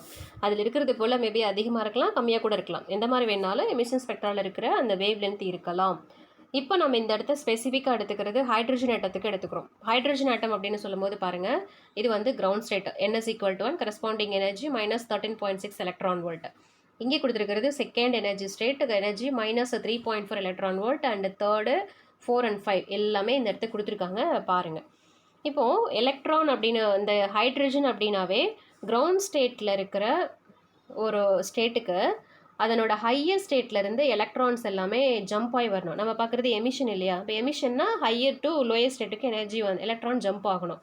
அந்த மாதிரி ஜம்ப் ஆகும்போது சப்போஸ் எலக்ட்ரான் வந்து செகண்ட் ஸ்டேட்டில் இருந்து, இங்கே இருக்குது பாருங்கள், இந்த செகண்ட் ஸ்டேட்லேருந்து ஃபஸ்ட்டு ஸ்டேட்டுக்கு வந்தாவோ அல்லது தேர்டிலிருந்து ஃபஸ்ட்டுக்கு வந்தாவோ, 4 to first, 5 to first, 6 to first, any of the higher energy லெவல்லேருந்து ஃபஸ்ட்டு ஸ்டேட்டு அந்த கிரவுண்ட் ஸ்டேட்டுக்கு எலக்ட்ரான் ஜம்ப் ஆனால் நம்ம கிடைக்கிற அந்த ஸ்பெக்ட்ராவோட சீரியஸுக்கு என்ன பேர் அப்படின்னா லைமன் சீரியஸ் அப்படின்னு பேர்.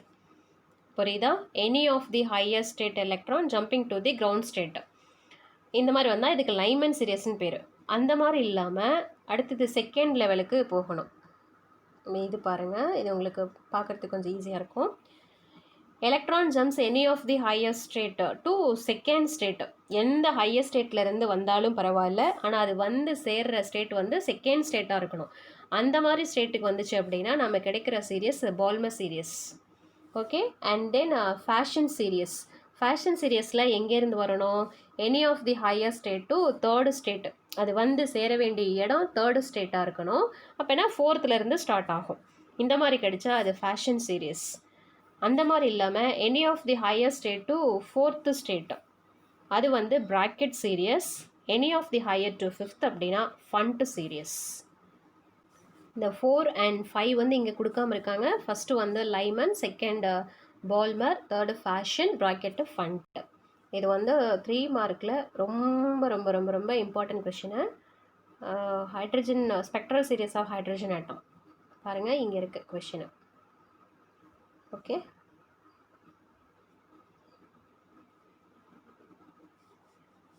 the series are named as Lyman series, Balmer series, Fashion series, Brackett series and Fun series. இப்போ ஒவ்வொரு சீரியஸ்க்கும் அதோட வேவ் லென்த் எப்படி இருக்கும் அப்படிங்கிறது, அதோட wave length is perfectly agree with the wave length calculated using equation derived from Bohr atom model.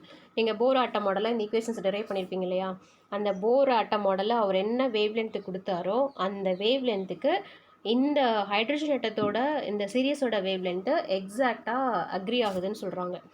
சரியா? அப்படி இருக்கும்போது நம்ம ஃபார்முலா எப்படி எடுத்துக்கலாம், ஒரு ஸ்டேட்டுக்கும் எப்படி சொல்லலாம் அப்படிங்கிறது கொடுத்துருக்குற இந்த 9.18 ஈக்குவேஷன் வச்சு தான் கொடுத்துருப்பாங்க. இந்த ஃபார்முலா ரொம்ப ரொம்ப இம்பார்ட்டன்ட் ஃபார்முலா. இந்த ஃபார்முலா மறந்துச்சு அப்படின்னா மொத்த மார்க்கும் காலி ஆகிடும். ஓகே, இது வச்சு தான் ஃபுல் எக்ஸ்ப்ளனேஷனும் கொடுத்துருப்பாங்களே. இதில் மியூ பார் அப்படிங்கிறது என்னென்னா wave number, reciprocal of wave length. இங்கே பாருங்கள், 1/λ சொல்லலாம், மியூ பார்னு சொல்லலாம். இதில் ஆர் அப்படிங்கிறது ரெட்ஜ்பெக் கான்ஸ்டன்ட், அதனோட கான்ஸ்டன்ட் வேல்யூ இங்கே இருக்குது. அதோட யூனிட் வந்து மீட்டர் இன்வர்ஸ். ஏன் வந்து மீட்டர் இன்வர்ஸில் இருக்குது அப்படின்னா, இங்கே பாருங்கள் ரெசிப்ரோக்கல் ஆஃப் வேவ் லென்த் தானே, அப்போ ரெசிப்ரோக்கல் ஆஃப் வேவ் லென்த் அப்படின்னு சொல்லும்போது மீட்டர் இன்வர்ஸில் இருக்கும். அண்ட் தென் எம் அண்ட் என் இது ரெண்டுமே பாசிட்டிவ் இண்டீஜர்ஸ் தான். எப்போவுமே என் அப்படிங்கிறது எம்மை விட லெஸ்ஸாக தான் இருக்கணும். R MS always greater than N அப்படின்னு சொல்லலாம். இப்போ ஒரு சீரியஸுக்கு எந்த மாதிரி கொடுத்துருக்காங்க அப்படின்னு பார்க்கும்போது, ஃபஸ்ட்டு வந்து லைமன் சீரியஸ்ன்னு சொன்னேன். லைமன் சீரியஸுக்கு எப்படி எடுத்துக்கிட்டோம், any of the higher state to first state. அப்போ எனி ஆஃப் தி ஹையர்னா 2, 3, 4லேருந்து இருக்கிற எலக்ட்ரான் ஃபஸ்ட்டு ஸ்டேட்டுக்கு வரணும். இதை வச்சு நம்ம இங்கே ஃபார்முலா எழுதும்போது எம்என் அப்படின்னு பார்த்தோம் இல்லையா, இங்கே வந்து என் வந்து ஃபஸ்ட்டு ஸ்டேட்டு, எம் அப்படிங்கிறது எதுலேருந்து ஸ்டார்ட் ஆகும், 2, 3, 4லேருந்து ஸ்டார்ட் ஆகிற மாதிரி இருக்கும். சரியா? ஓகே, இப்போ இதெல்லாம் எந்த சீரியஸில் இருக்கும் அப்படின்னா அல்ட்ரா வயலட் ரீஜியனில் இருக்கும். லைமன் சீரியஸில் இருக்கிற இந்த ரேடியேஷன்ஸோட வேவ் லென்த் எல்லாமே belong to ultra violet region. Ultra violet ரீஜனுக்கு என்ன வேவ் லென்த் ஆர்டர் இருக்கோ அதுக்குள்ளே தான் இதோட ஆன்சர்ஸ் எல்லாமே இருக்கும். அடுத்து செகண்ட் பார்க்குறது பால்மர் சீரியஸ். பால்மர் சீரியஸில் என் அப்படிங்கிறது செகண்ட் ஸ்டேட்டு, எங்கேருந்து வரணும்னா 3, 4, 5லேருந்து வரணும். அதுக்கேற்ற மாதிரி இந்த ஃபார்முலா எடுத்துக்கணும். தென் இதில் இருக்கிற வேவ் லென்த் எல்லாமே எந்த ரீஜன் இருக்குது அப்படின்னா விசிபிள் ரீஜனில் இருக்கும். இப்போ இதுக்கு மீனிங் என்ன அப்படின்னா, ஹைட்ரஜன் ஸ்பெக்ட்ராவோட அந்த 5 சீரியஸில் எதை மட்டும் நாம் பார்க்க முடியும் அப்படின்னா பால்மர் சீரியஸை மட்டும்தான் நம்மளால் பார்க்க முடியும். ஏன்னா அது மட்டும்தான் விசிபிள் ரீஜனில் இருக்குன்றாங்க.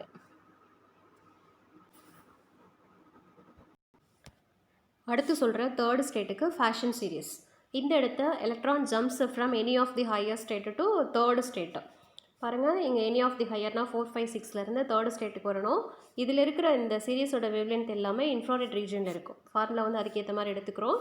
இங்கே என் வந்து என்ன இருக்கோ அதுதான் இந்த இடம். சரியா? இது ரொம்ப இம்பார்ட்டன்ட், இதை மாற்றிடாதீங்க, டோட்டலாக எல்லாமே மாறிடும். எம் என்னங்கிறது கரெக்டாக மைண்டில் வச்சுக்கோங்க. அடுத்து ப்ராக்கெட் சீரியஸ். ப்ராக்கெட் சீரியஸும் எந்த ரீஜனில் இருக்குன்னா இன்ஃப்ராரெட் தான். அதுக்கு அடுத்தது நம்ம கடைசியாக பார்க்குறது ஃபன் சீரியஸ். ஃபன் சீரியஸில் என் அப்படிங்கிறது 5ஆக இருக்கும், எம்ங்கிறது 6, 7, 8.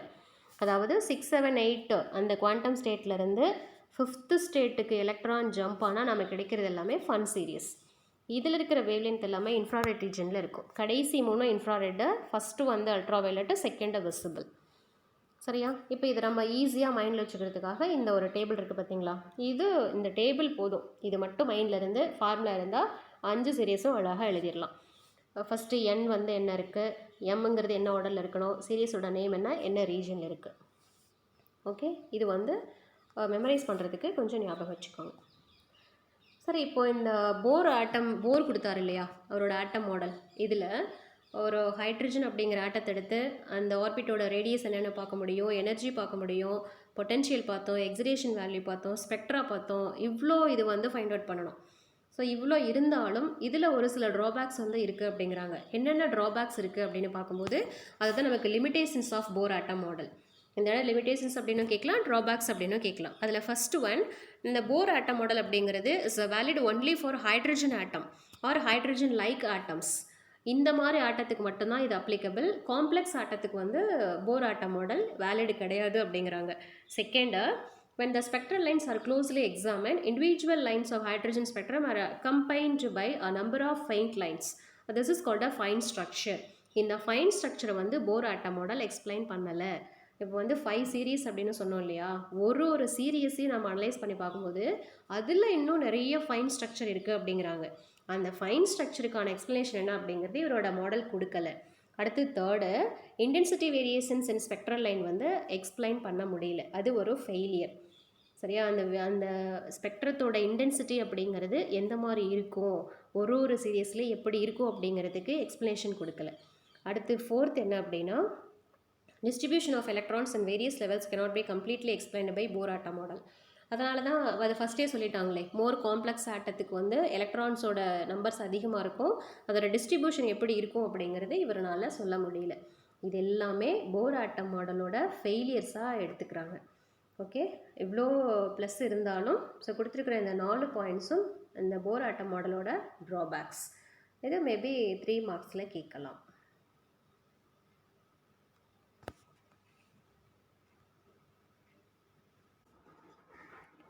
ஸ்டூடெண்ட்ஸ், அடுத்து நம்ம பார்க்குறது இந்த 9th லெசனோட செகண்ட் ஹாஃப், நியூக்ளி. இது வரைக்கும் நம்ம ஆட்டம் மாடல்ஸை பற்றி படித்தோம். இப்போ வந்து இந்த நியூக்ளி அப்படின்னா என்ன, அதோட ஸ்ட்ரக்சர் எப்படி இருக்கும், அதோட ப்ராப்பர்ட்டிஸ் எப்படி இருக்கும் அப்படிங்கிறத பற்றி ஸ்டடி பண்ணணும். அதில் ஃபஸ்ட்டு நம்ம பார்க்குறது காம்போசிஷன் ஆஃப் நியூக்ளியஸ். இப்போ நியூக்ளியஸ் அப்படின்னு சொல்லும்போது all the atoms are having nucleus, but the nucleus is surround by electrons. இந்த நியூக்ளியஸில் இருக்கிற பார்ட்டிகிள் அப்படின்னு பார்த்தா ப்ரோட்டான்ஸ் அண்ட் நியூட்ரான்ஸ். இந்த 2 சார்ஜில் நியூட்ரான்ஸ் அப்படிங்கிறது electrically neutral, that is Q is equal to 0. Then protons அப்படிங்கிறது positive charge, Q is equal to plus Eன்னு சொல்கிறோம். எலக்ட்ரான் அப்படிங்கிறது ஈக்குவல் மேக்னிடியூட் ஆஃப் ப்ரோட்டான். என்ன ப்ரோட்டானுக்கு என்ன சார்ஜ் இருக்கோ அதே மேக்னிடியூட் தான் இருக்கும், பட் சைன் மட்டும் opposite sign, Q is equal to minus E. So இந்த மாதிரி இருக்குது இந்த டேர்ம்ஸில். த நம்பர் ஆஃப் ப்ரோட்டான் இந்த நியூக்ளியஸ் மட்டும் எடுத்துட்டோன்னா that is atomic number represented by Z. Then neutrons number வேணும் அப்படின்னா அதனோட மாஸ் நம்பர்லேருந்து அட்டாமிக் நம்பரை மைனஸ் பண்ணால் நியூட்ரான்ஸ் நம்பர் கிடைக்கும். இது வந்து கேபிட்டல் N. இது ரெண்டும் சேர்த்தா என்ன சொல்லலாம், total number of neutrons and protons, இது ரெண்டும் சேர்த்தோம் அப்படின்னா that is mass number, capital A is equal to Z plus N அப்படின்னு சொல்கிறோம். ஓகே, அதுக்கடுத்து செகண்ட் பேராகிராஃபில் இப்போ நியூக்ளியஸில் இருக்கிற அந்த 2 சார்ஜ் நியூட்ரான்ஸ் அண்ட் ப்ரோட்டான் சொன்னோம் இல்லையா, இதை ரெண்டும் சேர்த்து எப்படி சொல்லலாம்னா நியூக்ளியான்ஸ் அப்படின்னு சொல்லலாம். இதில் மாஸ் ஆஃப் ப்ரோட்டான் அப்படிங்கிறது 1.6726 × 10⁻27 கிலோகிராம். இந்த மாஸ் அப்படிங்கிறது எலக்ட்ரானோட மாஸை போல் 1836 டைம்ஸ் வந்து ரொம்ப அதிகமாக இருக்கும். ஓகே, ஏன்னா எலக்ட்ரானோட மாஸ் வந்து 10⁻31 இருக்குது இல்லையா, பட் இதில் பாருங்கள் 10⁻27 தான். Okay, and then mass of neutron அப்படின்னு சொல்லும்போது அது வந்து ப்ரோட்டானை விட கொஞ்சம் அதிகமாக இருக்கும், அவ்வளோதான். மற்றபடி நம்ம ப்ராப்ளம் போடும்போது ஈக்குவலாக தான் எடுத்துக்கிறோம். தியரட்டிக்கலாக இங்கே சொல்லும்போது கொஞ்சம் அதிகமாக இருக்கும். அதோட வேல்யூ எதுக்கு ஈக்குவல்னா 1.6749 × 10⁻27 கிலோகிராமுக்கு ஈக்குவலாக இருக்குன்றாங்க. ஒரு எலமெண்ட்டோட நியூக்ளியஸ் நம்ம எந்த மாதிரி ரெப்ரசென்ட் பண்ணலாம் அப்படின்னு பார்க்கும்போது ஒரு ஜென்ரல் நோட்டேஷன் XZA அப்படின்னு சொல்கிறோம். அதனோட சப்ஸ்கிரிப்டில் Z, மேலே சூப்பர்ஸ்கிரிப்டில் கேபிட்டல் A. இது உங்களுக்கு தெரியும். X அப்படிங்கிறது chemical symbol of the element, Z அப்படிங்கிறது அட்டாமிக் நம்பர், A அப்படின்றது மாஸ் நம்பர். அண்ட் தென் ஏற்கனவே நம்ம சொன்னது போல் நியூட்ரான்ஸோட நம்பர் வேணும் அப்படின்னா N is equal to A minus Z அப்படின்னு எடுத்துக்கணும். சப்போஸ் இப்போ நைட்ரஜன் வந்து நம்ம ரெப்ரசென்ட் பண்ணுறோன்னா N 750ன்னு சொல்கிறோம். இதில் 7 அப்படிங்கிறது அட்டாமிக் நம்பர், 15 அப்படின்றது மாஸ் நம்பர். நமக்கு வந்து நியூட்ரான் நம்பர்ஸ் வேணும் அப்படின்னா என்ன பண்ணலாம், 15லேருந்து 7 மைனஸ் பண்ணால் 8 கிடைக்கும். That is neutron numbers. அடுத்து இந்த லாஸ்ட் பேரால் என்ன சொல்கிறாங்க அப்படின்னா பாருங்கள், இப்போ நியூக்ளியஸ் அப்படிங்கிறது made up of positive charged protons and electrically neutral neutrons. இப்போ நியூக்ளியஸில் வந்து இருக்கிற 2 சார்ஜில் ப்ரோட்டான் பாசிட்டிவ், இதில் நியூட்ரானுக்கு நோ சார்ஜ் அப்படின்னா ஓவராலாக அந்த இடத்த நியூக்ளியஸோட சார்ஜ் அப்படின்னு சொல்லும்போது பாசிட்டிவ். அதை நம்ம எந்த மாதிரி ரெப்ரசென்ட் பண்ணுறோம் அப்படின்னா ப்ளஸ் ZE அப்படின்னு சொல்கிறோம். இதில் Z அப்படிங்கிறது atomic number, I mean the number of proton, அதனோட மேக்னிடியூடு E, சார்ஜ் வந்து ப்ளஸ்ஸு. ஸோ டோட்டலாக அந்த நியூக்ளியஸ் அப்படின்னு சொல்லும்போது நம்ம எடுத்துக்கிறது ப்ளஸ் ZE, அவ்வளோதான். பட் ஆட்டம் அப்படிங்கிறது என்ன சொல்கிறாங்கன்னா எலக்ட்ரிக்கலி நியூட்ரல்னு சொல்கிறாங்க. இதுக்கு மீனிங் என்னென்னா ஒரு ஆட்டத்தில் வந்து நம்பர் ஆஃப் ப்ரோட்டான்ஸ் எவ்வளோ இருக்கோ அதுக்கு ஈக்குவலாக நம்பர் ஆஃப் எலக்ட்ரான்ஸும் இருக்கும் அப்படின்னு சொல்கிறாங்க. ஓகே, இது எல்லாமே பேசிக் டேர்ம்ஸு தான், உங்களுக்கு தெரிஞ்சிருக்கும். இதே போல் நெக்ஸ்ட் இதில் என்ன சொல்கிறாங்க பாருங்கள், isotopes, isobars and isotones. First வந்து இந்த ஐசோடோப்ஸ் அப்படின்னு சொல்லும்போது same number of protons but different number of neutrons. Atomic number ஒரே மாதிரி இருக்கணும், மாஸ் நம்பர் டிஃப்ரெண்ட்டாக இருக்கணும். இந்த மாதிரி இருந்துச்சுன்னா இது எல்லாமே ஐசோபார்ஸ். அதுக்கு எக்ஸாம்பிள் கொடுத்துருக்கிறது ஹைட்ரஜன், டியூட்ரியம், ட்ரிட்டியம். ஹைட்ரஜனா 1H1, டியூட்ரியம் 1H2, இது 1H3. இதில் பாருங்கள் 111 அந்த சப்ஸ்கிரிப்ட் எல்லாமே 1 அட்டாமிக் நம்பர். இப்போ same atomic number, different mass number. அதே போல் தான் கீழே வந்து கார்பனுக்கு 4 ஐசோடோப்ஸ் இருக்குன்னு கொடுத்துருக்காங்க. Carbon 611, carbon 612, carbon 613, carbon 614. இதில் நமக்கு வந்து நேச்சுரலாக எது அதிக பர்சன்டேஜில் கிடைக்கும் அப்படின்னா கார்பன் 612 தான் அதிகம் கிடைக்கும். கார்பன் 613 அப்படிங்கிறது கூட 1.1%. ஆனால் ரொம்ப ரொம்ப கம்மியாக கிடைக்கிறது எதுனா கார்பன் 614 தான் ரொம்ப கம்மியாக கிடைக்குது. ஆனால் இதில் கார்பன் 611 அப்படிங்கிறது நேச்சுரலாக கிடைக்காது. நம்ம அதை எந்த மாதிரி கொண்டு வரலாம் அப்படின்னா it can be produced only nuclear reactions in laboratory or by cosmic rays. இந்த காஸ்மிக் ரேஸ் மூலமாக கிடைக்கும். அண்ட் தென் லெபார்டரியில் வந்து ப்ரொடியூஸ் பண்ணிக்க முடியும். நேச்சுரலாக கார்பன் 611 வந்து நமக்கு கிடையாது. ஓகே, தென் இதில் இருக்கிற ஒரு இம்பார்ட்டன்ட் பாயிண்ட் என்ன அப்படின்னா ஐசோடோப்ஸ் அப்படின்னு சொல்லும்போது அட்டாமிக் நம்பர் ஒரே மாதிரி இருக்கும். இந்த அட்டாமிக் நம்பர் தான் அதனோட ஃபிசிக்கல் அண்ட் கெமிக்கல் ப்ராப்பர்ட்டியை வந்து டிட்டர்மைன் பண்ணுறது. அதனால் ஐசோடோப் அப்படின்னு சொல்லும்போதே அது எல்லாமே எப்படி இருக்கும்னா சேம் எலக்ட்ரானிக் ஸ்ட்ரக்சரில் இருக்கிறதுனால it has same chemical properties. அதனோட ஃபிசிக்கல் ப்ராப்பர்ட்டியும் கெமிக்கல் ப்ராப்பர்ட்டியும் ஒரே மாதிரி தான் இருக்கும்.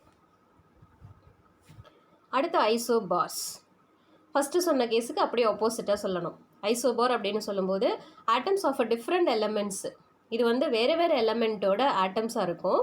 இது எல்லாமே same mass number but different atomic number. சரியா? இப்போ ஐசோடோப் அப்படின்னா ஒரே எலமெண்ட்டோட டிஃப்ரெண்ட் ஆட்டம்ஸ். இங்கே நம்ம எடுத்துக்கிறது டிஃப்ரெண்ட் எலமெண்ட்டோட ஆட்டம்ஸ். இந்த இடத்த நம்ம எக்ஸாம்பிள் கொடுத்துருக்கிறது sulphur, chlorine, argon, potassium and calcium. இது எல்லாம் பாருங்கள் மாஸ் நம்பர் 40 தான். பட் அட்டாமிக் நம்பர் வந்து வேரி ஆகுது இல்லையா? அட்டாமிக் நம்பர் வேரி ஆனால் அப்படின்னாவே it has different physical and chemical properties. அதோட ஃபிசிக்கல் ப்ராப்பர்ட்டியும் கெமிக்கல் ப்ராப்பர்ட்டியும் ஒன்றுக்கு ஒன்று வேறு வேறு மாதிரி தான் இருக்கும், ஒரே மாதிரி இருக்காது. அடுத்தது ஐசோடோன்ஸ். ஐசோடோன் அப்படின்னு சொல்லும்போது இது வந்து சேம் நம்பர் ஆஃப் நியூட்ரான்ஸ் இருந்துச்சுன்னா இது எல்லாமே ஐசோடோன்ஸ். ஓகே, இது வந்து டிஃப்ரெண்ட் எலமெண்ட்டோட ஆட்டமாக தான் இருக்கும், ஒரே எலமெண்ட்டோட ஆட்டம்ஸ் கிடையாது. ஸோ அப்படி பார்க்கும்போது இங்கே நம்ம கொடுத்துருக்கிறது போரான் அண்ட் கார்பன், இது ரெண்டும் கொடுத்துருக்காங்க. இதில் பார்த்தீங்கன்னா நியூட்ரான்ஸ் நம்பர் ரெண்டுக்கும் ஒரே மாதிரி இருக்கும். ஸோ உங்களுக்கு 1 மார்க்லேயோ வேறு ஏதாவது சம் போடும்போதோ இந்த மாதிரி ஐசோடோப், ஐசோபார், ஐசோடோன் அப்படின்னு கேட்டாங்கன்னா இது உங்களுக்கு ஈஸியாக ஞாபகம் வச்சுட்டு சால்வ் பண்ணிடலாம். ஏன்னா நீங்கள் இது கெமிஸ்ட்ரியிலலாம் ஏற்கனவே படிச்சிருப்பீங்க. நம்ம வந்து இங்கே நியூக்ளியர் ஃபிசிக்ஸ் அப்படின்னு சொல்லும்போது கொடுத்துருக்கிற கான்செப்ட் ஜஸ்ட் பேசிக் தான். நெக்ஸ்ட்டு பார்க்குறது அட்டாமிக் அண்ட் நியூக்ளியர் மாஸஸ். வந்து அட்டாமிக் மாஸ் எப்படி இருக்கும், அதுக்குள்ளே இருக்கிற நியூக்ளியஸோட மாஸ் எப்படி இருக்கும் அப்படின்னு பார்க்கணும். இப்போ பேசிக்காகவே நம்ம மாஸ் அப்படின்னா எதில் மெஷர் பண்ணுறோன்னா கிலோகிராமில் மெஷர் பண்ணுறோம். ரொம்ப வெயிட்டு குறைவாக இருக்குது அப்படின்னா கிராம்லலாம் மெஷர் பண்ணுறோம். இங்கே வந்து நியூக்ளியஸ் ஆட்டம் அப்படின்னு சொல்லும் போது நாம் எடுத்துக்கிற அந்த மெஷர்மெண்ட்டை அட்டாமிக் மாஸ் யூனிட் ஸ்மால் யூவில் ரெப்ரசென்ட் பண்ணுறோம் இல்லையா, அந்த டேர்மில் தான் மெஷர் பண்ணுறோம். இப்போ வந்து இங்கே 1 அட்டாமிக் மாஸ் யூனிட் அப்படின்னா எந்த மாதிரி மெஷர் பண்ணலாம், எதை வந்து பேசிக்காக எடுத்துக்கிறது அப்படின்னா கார்பனை தான் எடுத்துக்கிறாங்க. ஏன்னா கார்பன் அப்படிங்கிறது எல்லா லிவிங் ஆர்கானிசத்துலேயும் இருக்கிற ஒரு எலமெண்ட். அந்த கார்பனை பேஸ் பண்ணி எங்கள் அட்டாமிக் மாஸ் யூனிட் வந்து ரெப்ரசென்ட் பண்ணும்போது எப்படி சொல்கிறாங்க, 1 atomic mass unit is defined as 1/12 of the mass of isotope of carbon 612. Carbon 612 இருக்கு இல்லையா, அதனோட மாஸில் 1/12 இந்த வேல்யூ எதுக்கு ஈக்குவல்னா 1 அட்டாமிக் மாஸ் யூனிட்டுக்கு ஈக்குவல்.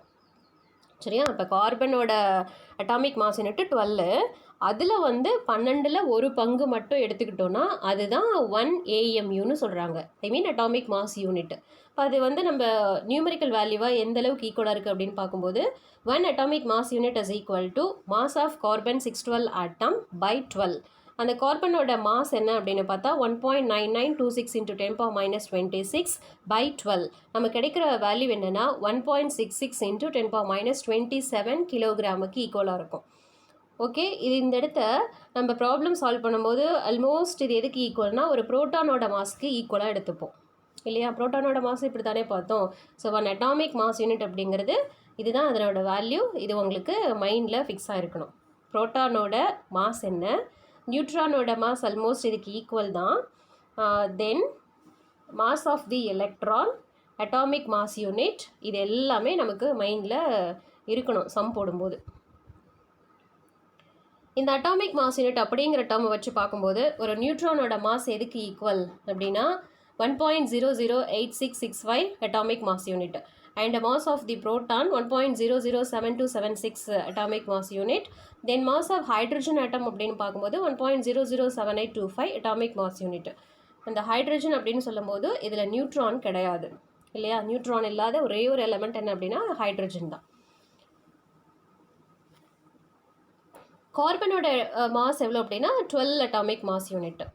சரியா, ஓகே.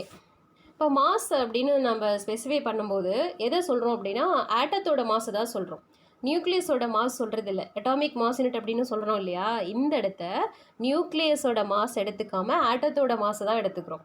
ஒருவேளை நமக்கு நியூக்ளியஸோட மாஸ் வேணும் அப்படின்னா எலக்ட்ரானோட மாஸ் வந்து அந்த கொடுத்துருக்கிற மாஸ்லேருந்து சப்ராக்ட் பண்ணினா நமக்கு நியூக்ளியஸோட மாஸ் என்னன்னு தெரியும். இப்போ இந்த மாதிரி அட்டாமிக் மாஸ் யூனிட் எல்லாம் எதில் மெஷர் பண்ணுறது, ஏன்னா நம்மளோட நாக்ட் ஐஸுக்கு தெரியாது அந்த அளவுக்கு இருக்கிற அந்த ஸ்மாலஸ்ட் பார்ட்டிகளோட மாஸ் எது மூலமாக தெரிஞ்சுக்கலாம் அப்படின்னா by the instrument called Bainbridge mass spectrometer. அந்த ஸ்பெக்ட்ரோமீட்டர்லேருந்து நம்ம அந்த ஆட்டத்தோட மாஸ் என்ன அப்படிங்கிறது ஃபைண்ட் அவுட் பண்ண முடியும். அடுத்து கீழே கொடுத்துருக்குற இந்த 4 லைன்ஸில் என்ன சொல்கிறாங்க அப்படின்னா பாருங்கள், இதெல்லாம் தான் சரியா. இப்போ சப்போஸ் நமக்கு வந்து கார்பனோட அட்டாமிக் மாஸ் எவ்வளோன்னு வேணும், அல்லது ஹைட்ரஜனுக்கு வேணும் அப்படின்னா அதனோட ஐசோடோப்ஸும் இருக்கும், 3 or 4 ஐசோடோப்ஸ் இருக்கும். ஒரு ஐசோடோப்ஸுக்கும் நம்ம சொல்லியிருக்கோம் அதோட மாஸ் நம்பர் வேறு வேறு மாதிரி இருக்கும், ஏன்னா same atomic number different mass number. இந்த மாதிரி ஒரே எலமெண்ட்டோட டிஃப்ரெண்ட் ஆட்டத்துக்கு வேறு வேறு மாஸ் நம்பர் இருக்கும்போது நான் அதனோட அட்டாமிக் மாஸ் யூனிட்டை எதை வச்சு எடுத்துக்கிறது அப்படின்னு பார்க்கும்போது அதனோட ஆவரேஜ் மாஸாக எடுத்துக்கணும். ஏன்னா அந்த ஐசோடோப்போட எஃபெக்ட் வந்து நம்ம கன்சிடர் பண்ணலை அப்படிங்கிற பட்சத்தில் எத்தனை ஐசோடோப்ஸ் அந்த எலமெண்ட்டுக்கு இருக்கோ அது எல்லாத்துக்கும் சேர்த்து அதனோட ஆவரேஜ் மாஸ் அப்படிங்கிறது தான் அந்த எலமெண்ட்டோட அட்டாமிக் மாஸ் யூனிட் அப்படின்னு எடுத்துக்கிறோம். புரியுதா? இந்த இடத்த உங்களுக்கு தெளிவாக எக்ஸ்பிளைன் பண்ணுறதுக்கு கீழே ஒரு ப்ராப்ளமும் கொடுத்துருக்க ப்ராப்ளத்தில் என்ன சொல்லியிருக்காங்கன்னா calculate the average atomic mass of chlorine if no distinction is made between its different isotopes. அதனோட ஐசோடோப்ஸுக்கு இடையில எந்த ஒரு டிஃப்ரென்ஸும் இல்லை அப்படிங்கும்போது நீங்கள் குளோரினோட அட்டாமிக் மாஸ் வந்து எப்படி எடுத்துப்பீங்க அப்படிங்கிறத கேல்குலேட் பண்ண சொல்லி கொடுத்துருக்குறாங்க. இதில் பாருங்கள், இப்போ குளோரின் அப்படிங்கிறது என்னென்னா is a mixture of chlorine 35 and chlorine 37. அந்த குளோரின் 35 அப்படிங்கிறது 75.77%, 37 அப்படிங்கிறது 24.23% கிடைக்கும். ஸோ இது ரெண்டுக்கும் நம்ம ஆவரேஜ் மாஸ் எடுக்கும்போது என்ன பண்ணணும், அந்த பர்சன்டேஜ்னு கொடுத்துருக்காங்க இல்லையா இந்த இடத்த, அதை தான் இந்த இடத்த ரெப்ரசென்ட் பண்ணியிருக்காங்க 75.77/100. தென் 35 குளோரின் இதனோட மாஸ் வந்து 34.96885 அட்டாமிக் மாஸ் யூனிட். தென் 37க்கு எடுக்கும்போது 24% இல்லையா, அதனோட வேல்யூ இந்த இடத்துக்கு கொடுத்து அதனோட அட்டாமிக் மாஸ் யூனிட்டு கொடுத்துருக்காங்க. இப்போ இந்த இடத்துல 2 ஐசோடோப்ஸ் மட்டும் இருக்கிறதுனால இது ரெண்டையும் சேர்த்து ஆவரேஜ் வேல்யூ எடுத்தோம்னா நமக்கு கிடைக்கிறது குளோரினோட atomic mass which is equal to 35.453 unit. U அப்படிங்கிறது அட்டாமிக் மாஸ் யூனிட். சரியா? இப்போ இந்த இடத்த அந்த ஆவரேஜ் அட்டாமிக் மாஸ் அப்படிங்கிறது சிம்பிளாக எப்படி சொல்லலாம்னா கெமிக்கல் அட்டாமிக் வெயிட் அப்படின்னு சொல்லலாம். அதுதான் குளோரினோட வேல்யூ இங்கே கொடுத்துருக்குறாங்க. இப்போ இந்த இடத்த நம்ம பீரியாடிக் டேபிள்லாம் கொடுத்துருப்பாங்க இல்லையா, நம்பர் ஆஃப் எலமெண்ட்ஸ் கொடுத்து அவங்க ஒரு மாஸ் கொடுத்துருப்பாங்கல்ல, அது பேசிக்காக என்ன அப்படின்னா அதோட ஆவரேஜ் அட்டாமிக் மாஸ் தான். எந்த எலமெண்ட்டாக இருந்தாலும் சரி அதனோட ஐசோடோப் எத்தனை இருக்குது அப்படின்னு பார்த்து எல்லா ஐசோடோப்ஸோட ஆவரேஜ் வெயிட்டை எடுத்து கொடுத்தது தான் அட்டாமிக் மாஸ் யூனிட். அதுதான் அந்த பீரியாடிக் டேபிளில் மென்ஷன் பண்ணியிருக்கிறாங்க அப்படின்னு சொல்கிறாங்க. அடுத்ததான் நம்ம பார்க்குறது size and density of the nucleus. இப்போ நியூக்ளியஸோட சைஸ் என்னவாக இருக்கும், அதனோட டென்சிட்டி எப்படி இருக்கும் அப்படின்னு பார்க்கணும். இந்த டாபிக் கொஞ்சம் இம்பார்ட்டன்ட். பாருங்கள், இப்போ பேசிக்காக ஆட்டம் அப்படின்னு சொல்லும்போது அப்ராக்சிமேட்டாக ஸ்பெரிக்கல் இன் ஷேப் அப்படின்னு சொல்கிறோம் இல்லையா, அதே போல் இந்த இடத்த நியூக்ளி அப்படின்னாலும் அதனோட ஷேப் வந்து ஸ்பெரிக்கல் ஷேப் தான். இப்போ இந்த இடத்த ஸ்பெரிக்கல் அப்படின்னு இருக்கும்போது அதனோட டென்சிட்டி வந்து நம்ம எப்படி கால்குலேட் பண்ணலாம், ரேடியஸ் எப்படி கால்குலேட் பண்ணலாம் அப்படிங்கிறதுக்காக ஜஸ்ட் ஒரு எம்பிரிக்கல் ஃபார்முலா எடுத்துக்கிறோம். இந்த எம்பிரிக்கல் ஃபார்முலா அப்படிங்கிறது எதுக்கெல்லாம் வேலிட் அப்படின்னு சொல்லி பார்க்கும்போது ZS greater than 10, அதனோட அட்டாமிக் நம்பர் greater than 10 இருக்கிற எல்லா நியூக்ளியஸுக்கும் இந்த எம்பிரிக்கல் ஃபார்முலா அப்படிங்கிறது இஸ் வேலிட். ஃபஸ்ட்டு நம்ம எடுத்துக்கிறது ரேடியஸுக்கு மட்டும் எடுத்துக்கிறோம். இப்போ இந்த இடத்த ரேடியஸ் ஆஃப் த நியூக்ளி அப்படின்னு சொல்லும்போது capital R is equal to R0 A power 1/3. இப்போ அந்த கியூப் ரூட் ஆஃப் ஏ அப்படின்னு சொல்லலாம் இல்லையா. இதுதான் 9.19 கொடுத்துருக்கிற ஈக்குவேஷன். இதிலிருந்து ஒரு நியூக்ளியஸோட ரேடியஸ் என்ன அப்படிங்கிறத கேல்குலேட் பண்ணிக்கலாம். அதனோட மாஸ் நம்பர் தெரிஞ்சால் போதும். ஏங்கிறது மாஸ் நம்பர் தெரியுது அப்படின்னா ஈஸியாக we can calculate the radius of the nuclei. கொடுத்துருக்கிற இந்த ஃபார்முலாவில் கேபிட்டல் ஏ அப்படிங்கிறது மாஸ் நம்பர், அந்த R0 அப்படிங்கிறது ஒரு constant value which is equal to 1.2 Fermi. 1 Fermi அப்படிங்கிறது 10⁻⁻15 மீட்டர். இதெல்லாம் இந்த வேல்யூ எல்லாம் ஒன்றும் புதுசாக கொடுக்கல, நம்ம 11th படித்தோம் இல்லையா. அதாவது 10⁻⁻3னா மில்லி, -6னா மைக்ரோ, நானோ, ஃபெம்டோ, பிக்கோ அந்த மாதிரி படித்தோம்ல. 10⁻12 ஃபெம்டோ, சாரி பிக்கோ, ஃபெம்டோன்னு படிக்கிறீங்க இல்லையா, அந்த மாதிரி வர டேர்ம்ஸ் தான் இந்த இடத்துக்கு கொடுத்துருக்குறது. -15 மீட்டர் அப்படிங்கிறது இங்கே நம்ம ஃபெர்மி அப்படின்னு எடுத்துக்கிறோம், கேபிட்டல் எஃப்.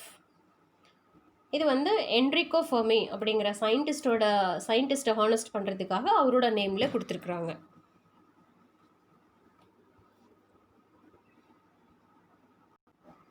நம்ம 10⁻12 வந்து பிக்கோன்னு சொல்லுவோம். நீங்கள் இதை ஃபஸ்ட் லெசனில் கெப்பாசிட்டரை படிக்கும்போது அதனோட யூனிட்டை மென்ஷன் பண்ணுறதுக்காக பிக்கோ எடுத்துப்போம்.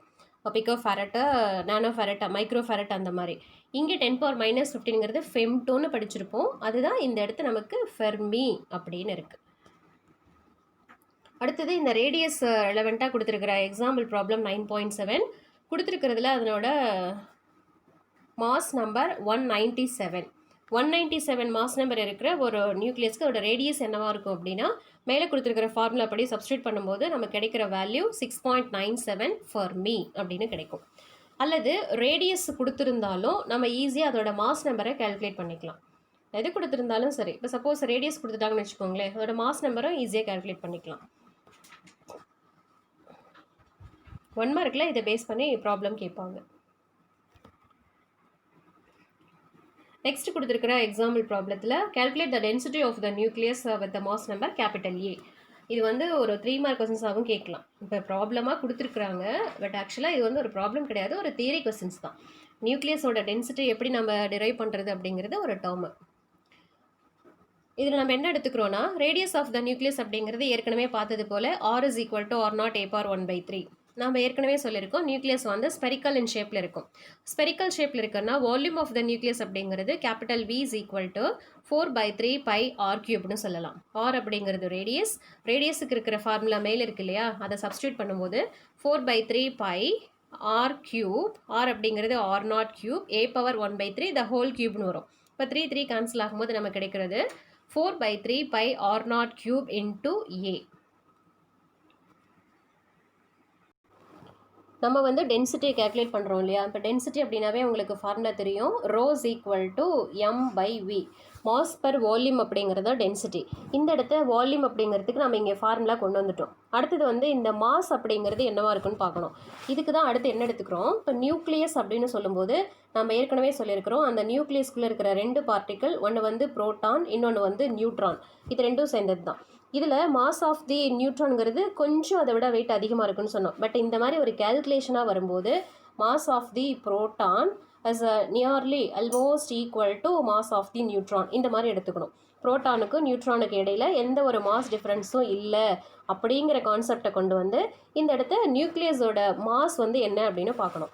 இப்போ நியூக்ளியஸ் அப்படின்னு சொல்லும்போது பாருங்கள், இது ரெண்டும் சேர்ந்தது நான் மாஸ் நம்பர் அப்படின்னு சொல்லியிருக்கேன் இல்லையா. கேபிட்டல் ஏ அப்படிங்கிறது number of protons plus number of neutrons ரெண்டும் சேர்ந்தது தான். ப்ளஸ் அதில் ஒவ்வொன்றோட சார்ஜ் அப்படின்னு பார்க்கும்போது இந்த இடத்த நியூட்ரானுக்கு சார்ஜ் கிடையாது, பட் புரோட்டானுக்கு வந்து நம்ம எடுத்துக்கிறது பாசிட்டிவ் சார்ஜ். இப்போ பாசிட்டிவ் சார்ஜாக எடுத்தோன்னா அதோட மாஸ் வந்து இந்த டேர்முக்கு ஈக்குவலாக இருக்கு இல்லையா.